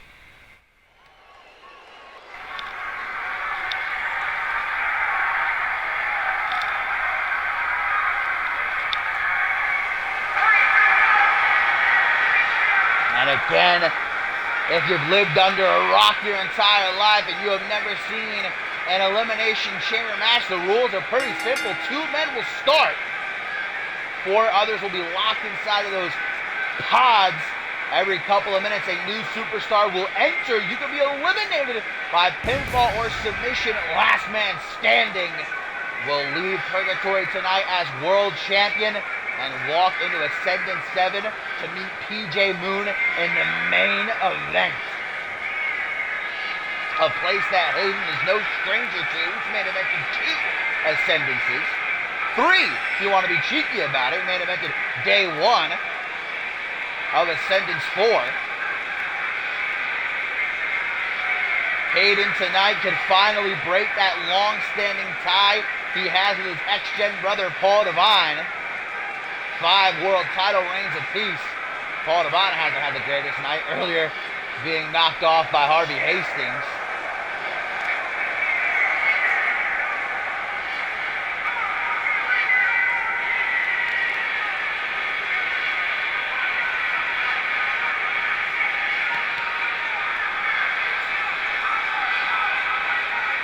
Hayden bringing the experience factor to this one. This is his 4th Elimination Chamber match. He's never won one.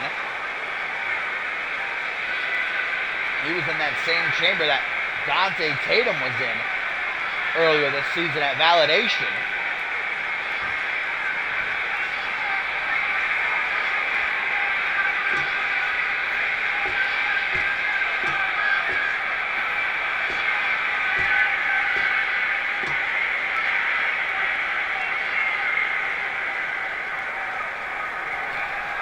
So Hayden is going to be one of the men locked inside the pod. Joining him, the Baller Bay, who I think even more than the World Championship wants to win this match just so that he can get a year's worth of revenge. Because it was that last year's Ascendant that PJ Moon defeated him inside of Hell in a Cell. So Diamond wants that rematch 1 year in the making. The World Championship would just be the cherry on top. Former world champion he is in his own right. The Baller making his return after 8 months on the shelf in the Royal Rumble at Absolution. It doesn't look like he skipped a beat, knocking off Harvey Hastings at Homecoming. Diamond's got to be a favorite. All 6 of these men are favorites.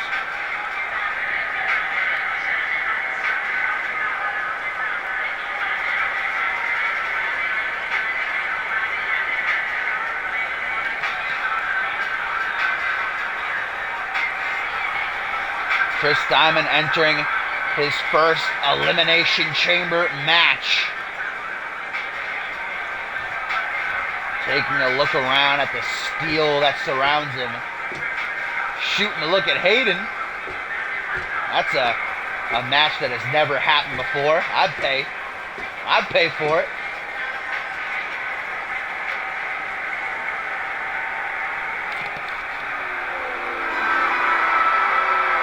Also getting a spot in one of those pods.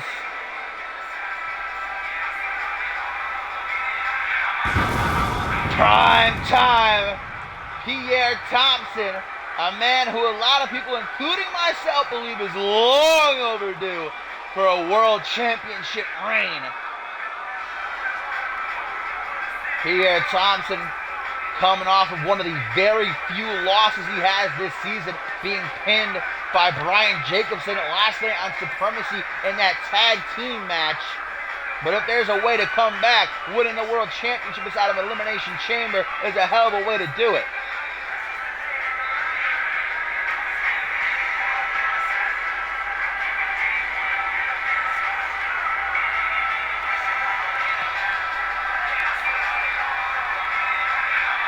Pierre Thompson also entering his first Elimination Chamber match.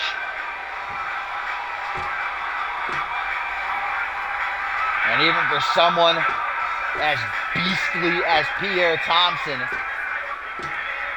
this is harrowing.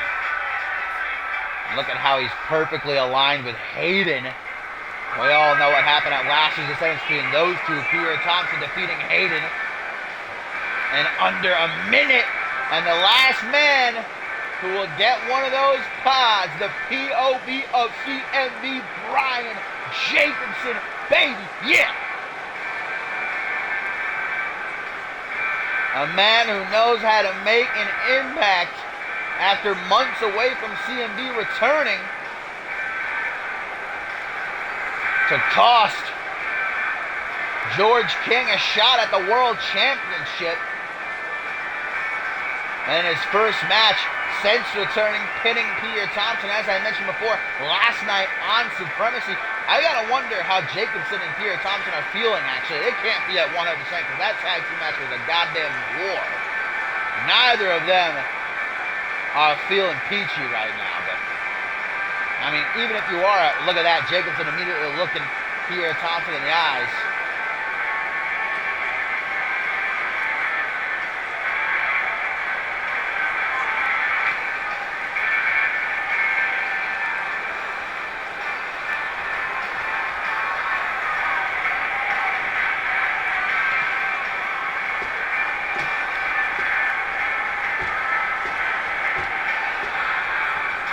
Jacobson enters the pod, and that means we now know the two men who will start this match.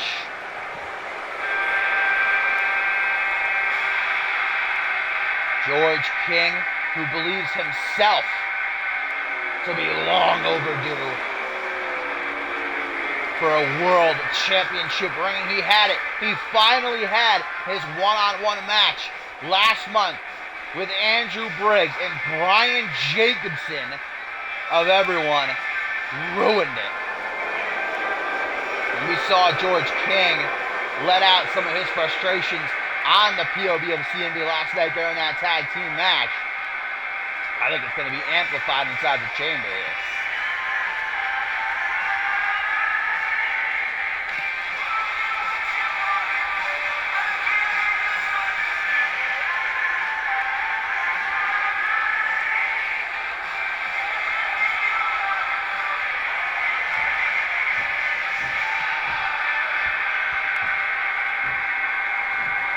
George King trying to intimidate the four men locked inside the pods.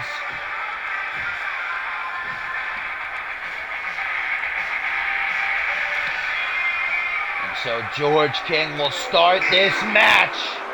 Much like Shay Hawks did earlier tonight, had to go all the way. It didn't end so well for the Hawks, man. Will the same be said for Reese Ortiz? Well, after the season he has had, reached a peak at Homecoming. Nobody saw it coming.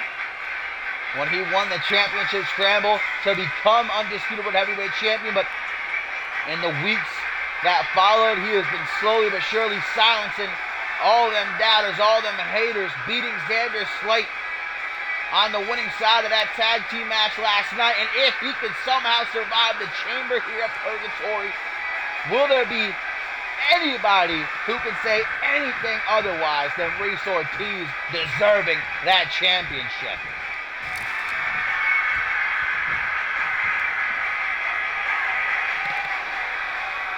Here we go, my friends. Who's going to the main event of Ascended 7, baby?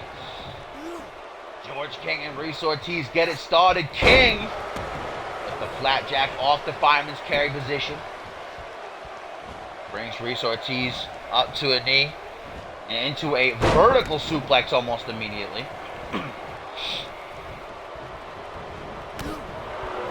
Back elbow shot out. Reese Ortiz able to deflect it though. Elbow to the back of the head by King. Reeled into a spinning soul kick. Goes for a clothesline. Spinning soul kick by George King. Goes for a clothesline duck by Reese Ortiz.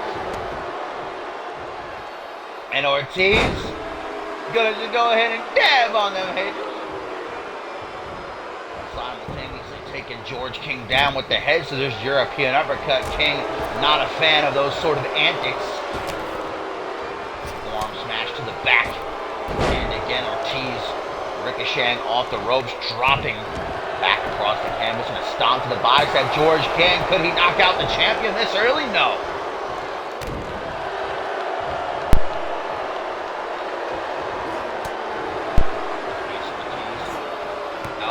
to the midsection. And Zularian has King down. Who's going to be the first man to join these two?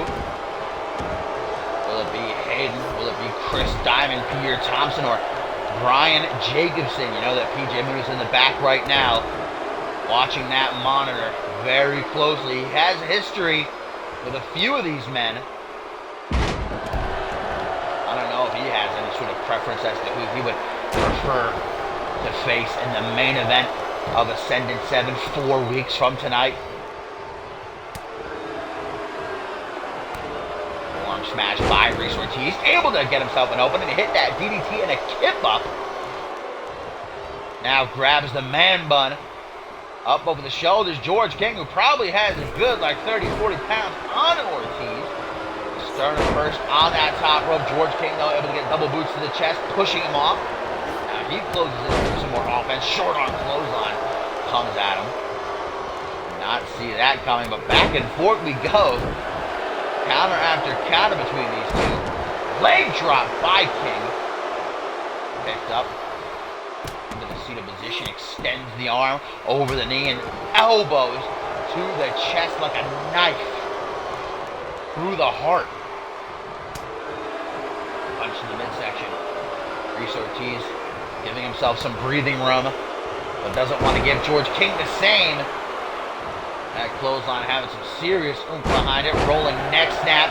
And here we go. Who's going to be the first man to exit one of those pods and enter the match? George King with a very close 2 count on the world champion. Here we go. Eeny, meeny, miny, mo.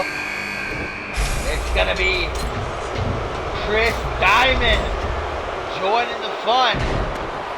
The former undisputed world heavyweight champion who had one of the greatest rookie... Oh!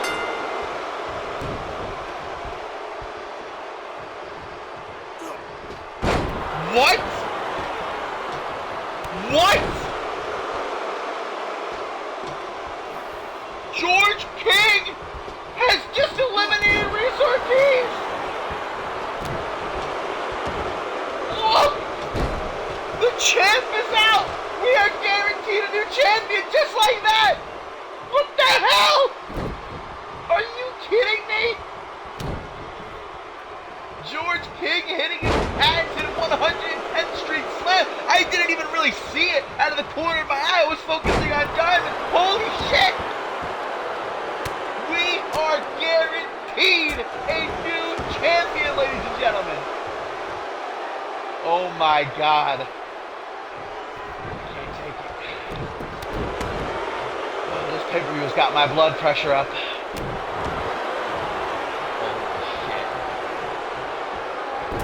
Reese Ortiz reaching the peak of his CMV career, and just as soon he's dropped back down.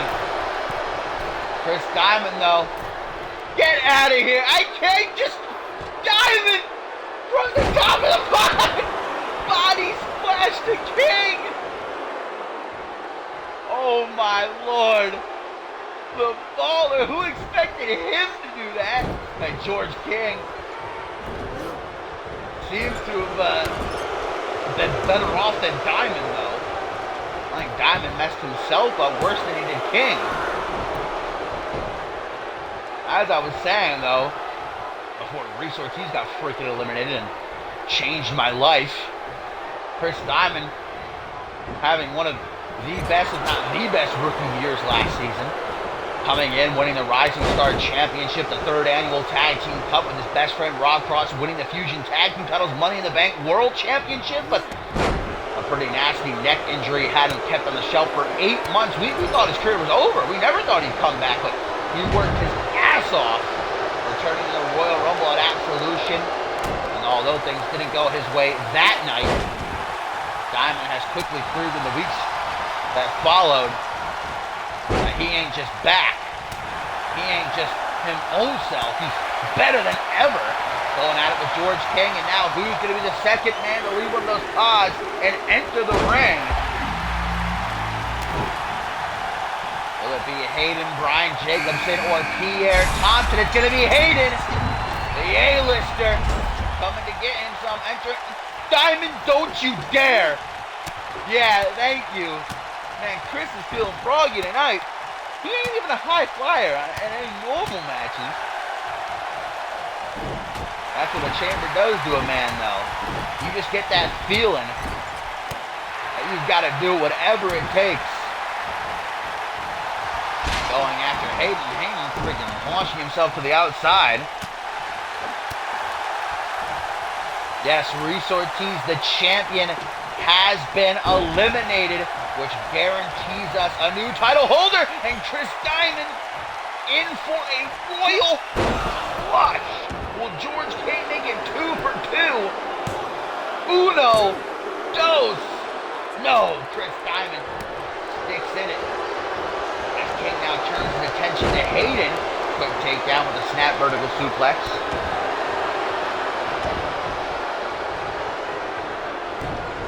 This is the stop, Diamond. I mean, you got to think about where Reese Ortiz is right now, not just in his career, but his personal life. His best friend, Josh Wolf, turning on him, almost, ending his career. But Ortiz was able to fight back from that at homecoming, winning the championship scramble, and nobody expected him to.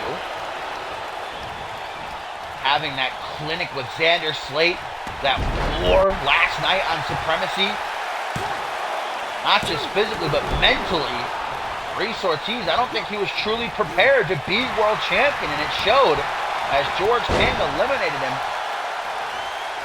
The first to go inside of the chamber here. And Hayden in control, flooring George King with that clothesline. Now has Chris Diamond and a half Boston Crab. Pierre Thompson and Brian Jacobson still locked in the pods. One of these 5 men, guys, in 4 weeks' time at Ascendant 7 will meet PJ Moon in the main event for the Undisputed World Heavyweight Championship. George King cutting off Chris Diamond, who was looking to perhaps eliminate Kitely. Hayden has only had less than a day to prepare, guys, for this chamber. Is Diamond done? He is! Chris Diamond eliminated now by George King, 2 for 2.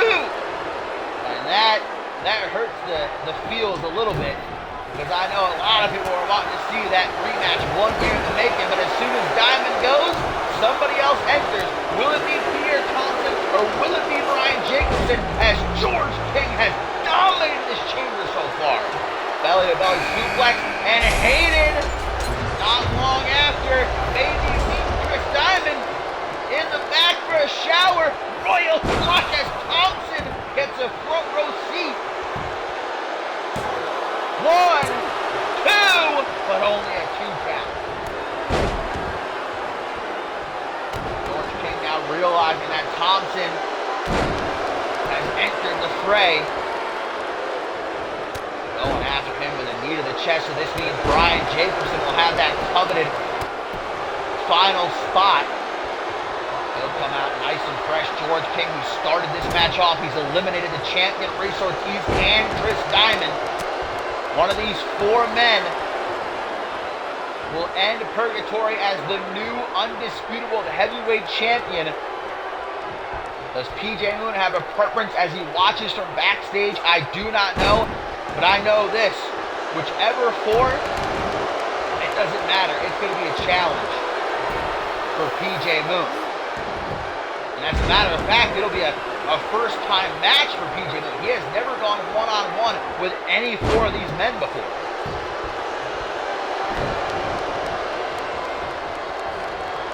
I don't know if you guys have a preference. I don't know if you're confident in any one of these 4 guys, but I'm still sitting back even after Ortiz and Diamond have been eliminated. I have no idea. I'm not gonna hazard a guess. Forearm smashed by Thompson, Luthez pressure, right hands from the big dog, and again it was 1 year ago that those 2 faced off at Ascendant 6. Pierre Thompson historically defeating Hayden in under a minute. Big boot from King. I am so impressed with George King's performance so far inside of the chamber. Brian Jacobson continuing to watch from the safety of that pod, the bulletproof glass protecting him. Hayden escaping from the fireman's carry position into an impaler DDT. Thompson recollecting himself as Hayden gets the Irish whip off to the corner. Oh, Hayden busted open. I did not see when that happened. Look at Thompson up on the top rope in front of Brian Jacobson. Like it ain't no thing but a chicken wing. Hayden hasn't really had a chance since last year to get his hands on Pierre Thompson. It still looks like he won't. Thompson's having none of it. Oh, Pierre wrenching back on the hamstring of George King. Escape, and here we go. The final man to enter the POV of CMV, Brian Jacobson. The pod opens, and this is it. The final battle commences. Pierre Thompson looking to continue the fight from last night. Russian leg sweep by George King, sweeping Hayden off his feet. Primetime grabs that chrome dome. What's this for George King? The same maneuver he used to eliminate Chris Diamond. That fireman's carry single knee backbreaker. 1, 2. Titan not going to go down that easy. Brian Jacobson gets 3 powerbombs in a row and then a leg drop. Remember, Pierre Thompson powerbombed Brian Jacobson 9 times last night in that tag team match on Supremacy. I'm sure he's still feeling that in his lower back. Now a knee to the back of the head. Since Brian Jacobson joined the match, it has not been very fun for him. Lateral press on George King. Will he get an immediate elimination? Close but no cigar. Hayden with an Irish whip going to send Thompson to the outside. His back splatting off that steel flooring. This is the kick to the shoulder. Lawbreaker. A heavy Irish whip going to send Hayden. Oh my God. Oh, back first. I think I heard the spine of Hayden shatter as he met that steel. But of course, tightly is that resolve we all know him for. Taking it with a pinch of salt, sending Thompson back into the ring. Meanwhile, George King with a front headlock. Brian Jacobson brought up into the torch rack position. Catchphrase by Hayden to Pierre Thompson. Will the big dog be hitting the showers? No, not yet. Like that shot. Jacobson sends it back. Hollywood hold! Hollywood hold! Will Hayden get his revenge almost a year later? Pierre Thompson taps! The big dog! The big dog! Has been eliminated! And this is it! The final 3. George King, who's been in there since the start. Hayden and Brian Jacobson, who entered last. Powerbomb by George King, countered into a sit-out facebuster. Brian Jacobson throws out a double palm strike to the midsection. Hayden, though, chopping him down with that clothesline. Elbow to the throat, punch right up under the ribs, and another big kick, sucking the air right up out of tightly snapped vertical suplex. It seems like George King and Brian Jacobson, at least momentarily, were planning on teaming up on Hayden, maybe taking out the biggest threat, the 5-time undisputable heavyweight champion. Imagine if Hayden, who again had less than a day, he was the replacement of a replacement, wins this match as Brian Jacobson, like a bug off a windshield, flattened on the cage wall. Hayden gets himself some breathing room, throwing George King back into the ring. And the devastating foot DDT, one of the most brutal maneuvers. And a transition into a half Boston Crab. Brian Jacobson able to recuperate as he's stepping back, watching. Great strategy. That's exactly what I would do. Let my opponents beat the hell out of each other. But when I've got the chance like that right there, when I see an opening, take advantage. Jacobson did not see Hayden coming out of left field with the jawbreaker. Running kick to the ribs and a modified Northern Light suplex. Hayden with the bridge gets a close to George King back to his feet. Hayden trying to go after him. Maybe that was a mistake though. 110th Street almost putting Hayden through the mat, into the pin. 1, 2, 3, and Hayden's eliminated. This is it. This is it. Will it be George King or will it be Brian Jacobson? Who is going to ascend in 7? Who's going to the main event? The show shows the grandest stage of them all as the undisputed World Heavyweight Champion. And it's so apropos. Brian Jacobson, who cost George King the title a month ago. Royal Flush, King into the pin. 1, 2, but Jacobson keeping himself alive, and King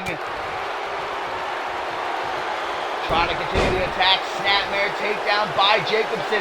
George King started this match. He's eliminated Reese Ortiz, Chris Diamond, and Hayden. Jacobson dragged towards the center of the ring, rolling neck snap. Has the POV of CMV down, and George King is working every single exposed limb that he can. Trying to wear down Jacobson, grind him. Belly to belly suplex. Grabbing the beard. Sweeps the leg though. Lateral press. 1, 2. Only a 2 count. George King has got to be exhausted. He started this match almost 20 minutes ago. Grabbing at his ribs. That's no sort of good sign. Leg drop. Lateral press. Middle of the ring. Could this do it? 1, 2. Time to spare. He's got to do something to turn this one around. George King's been all over him like a monkey on a cupcake. Reverse DDT. And Jacobson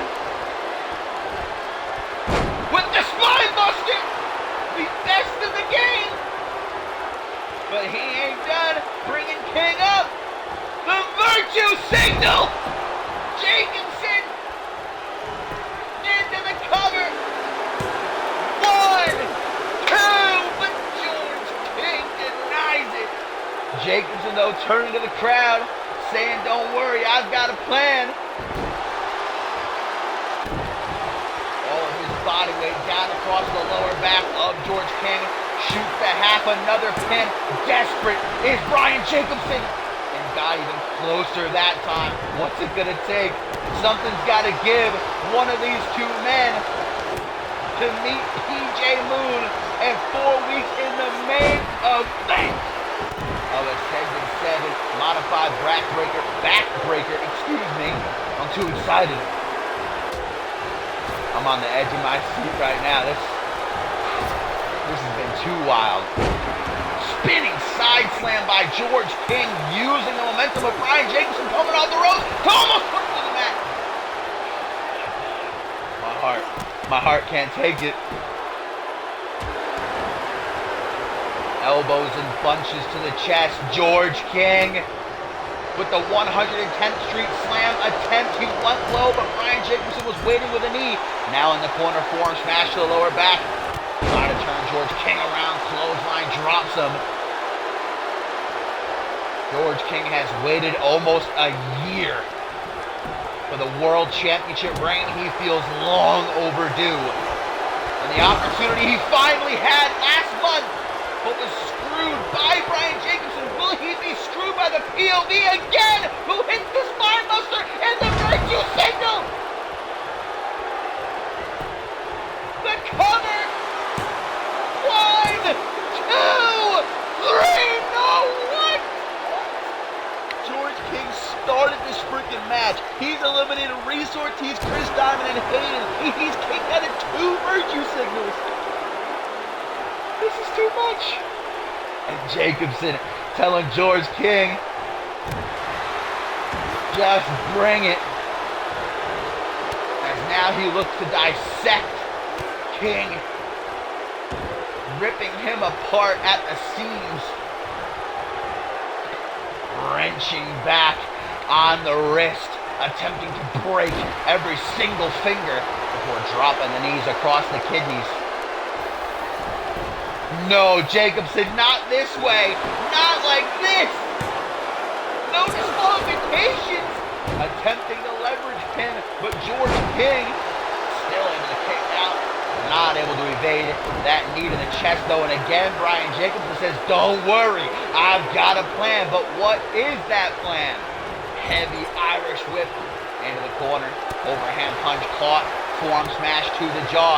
Another forearm smash on spaghetti legs. Tries to go low. Again, George King kept at bay with a DDT. Stomp right to the man bun. And this submission that Pierre Thompson was wearing down George King with earlier, the hamstring pulled back. But George King again is able to escape it. How can you not be impressed with the performance of George King here tonight? No matter who wins this one, it is most definitely well-deserved. Uh-oh, and now we're going to go to the outside. Brian Jacobson says, I'm going to have to do something big to put George King down. He knows that. Actually, upper back. George King says, I'm not having any of it. Back into the ring we go. Grabbing at his head. Could have a broken rib. Working with a concussion. Everything he's been through inside of the chamber tonight. Grabs the dome. Looking Jacobson in the eyes. Hang on a minute. Fires a Terry single knee backbreaker. And George King doesn't even take a breath. As now he has his finger on the trigger, lining up the shot. Royal Flush!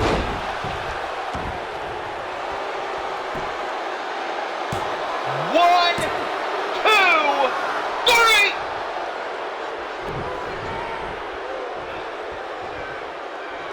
Guys, I can't do this anymore. I'm gonna have a heart attack if this keeps going how it has been. Brian Jacobson DDT. Another cover. That time didn't even get a 2 count. I think one of these guys is going to have to die in order for this match to end. Mamma mia, Christ on a crutch. Super kick to the midsection by King. Walks right to the forearm smash. Blocks a belly-to-belly, clapping the temples. Into a front headlock. George King. Elbow to the temple. Both men collapsing. They have nothing left to give. I don't even know if they're running on fumes. They're running on puffs. Vapors.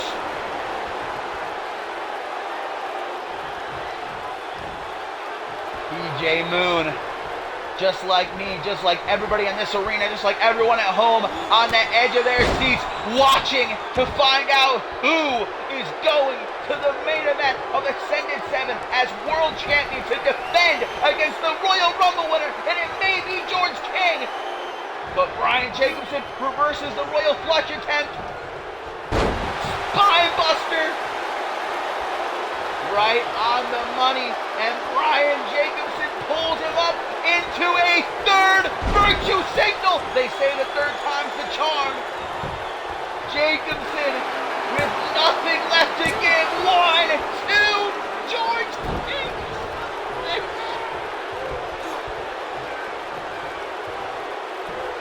And this is what it is all about. This is what you have to be willing to do. All for that world championship. That's why everybody's here. The crown jewel of CMV. They want to be the face. They want to be the champ that runs the camp. They want to be the king of the mountain. Willing to risk life and limb. These two men are killing each other. You may have forgotten this is an elimination chamber and there were 4 other men. A clinic.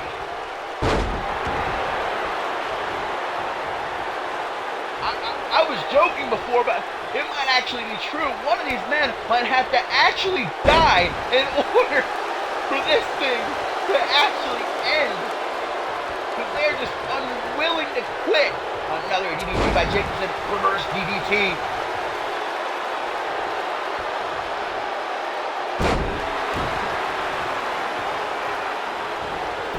I always wonder at moments like this. Hang on. Lateral press by Jacobson after the knee. I always wonder at moments like this how exactly these men are human. It doesn't make sense to me. Big boot by George King. Takes the breath away. Brian Jacobson, but still he's able to get his shoulder up off the mat. Knee to the kidney. Shoots the half lateral press. You can see both men going for pins after every single move. Hang on. 3.99999. Jacobson dodges that stomp form smash. Has him up against the ropes, going away at that midsection. Attempting to lift George King, but King definitely the bigger between these two. Counters the Irish whip to the outside. We go again. Jacobson. He has got nothing fun planned for George King. Thrown back into the ring now. Goes at the leg, but King's waiting for him. Boot right up under the chin. And that back being turned into hamburger meat. That's got to be a 1, 2, 3. George King is going to a second 7. He did it.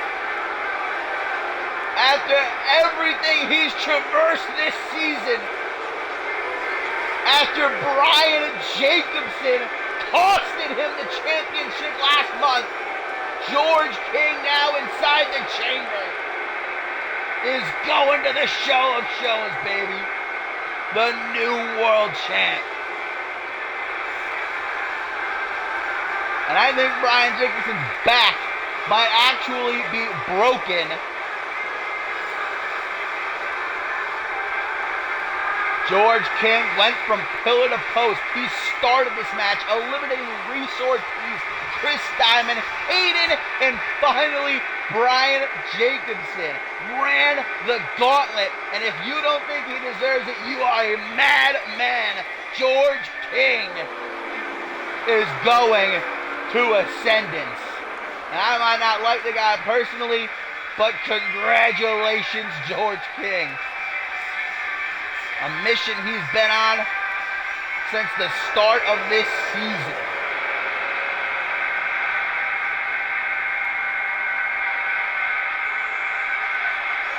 Incredible. One of the greatest performances I have ever seen.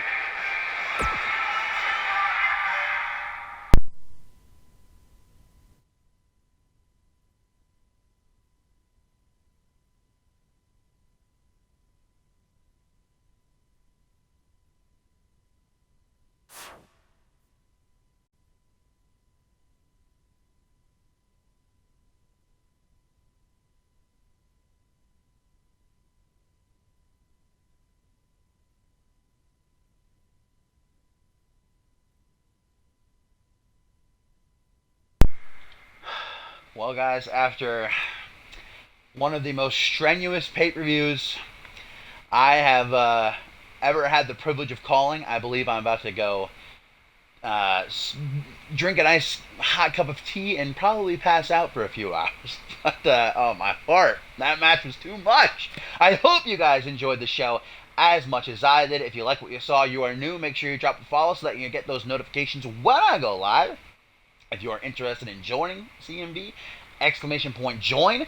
We'll give you a link to our website, communityuniverse.4motion.com, !Twitter, Discord. We'll give you links to all of our social media, and we are now on a straight shot, guys. 4 weeks from tonight is Ascendance 7 weekend. Get hyped, because I most certainly am, and I hope you have a lovely rest of your Sunday. I will see you tomorrow for NGW. Bye.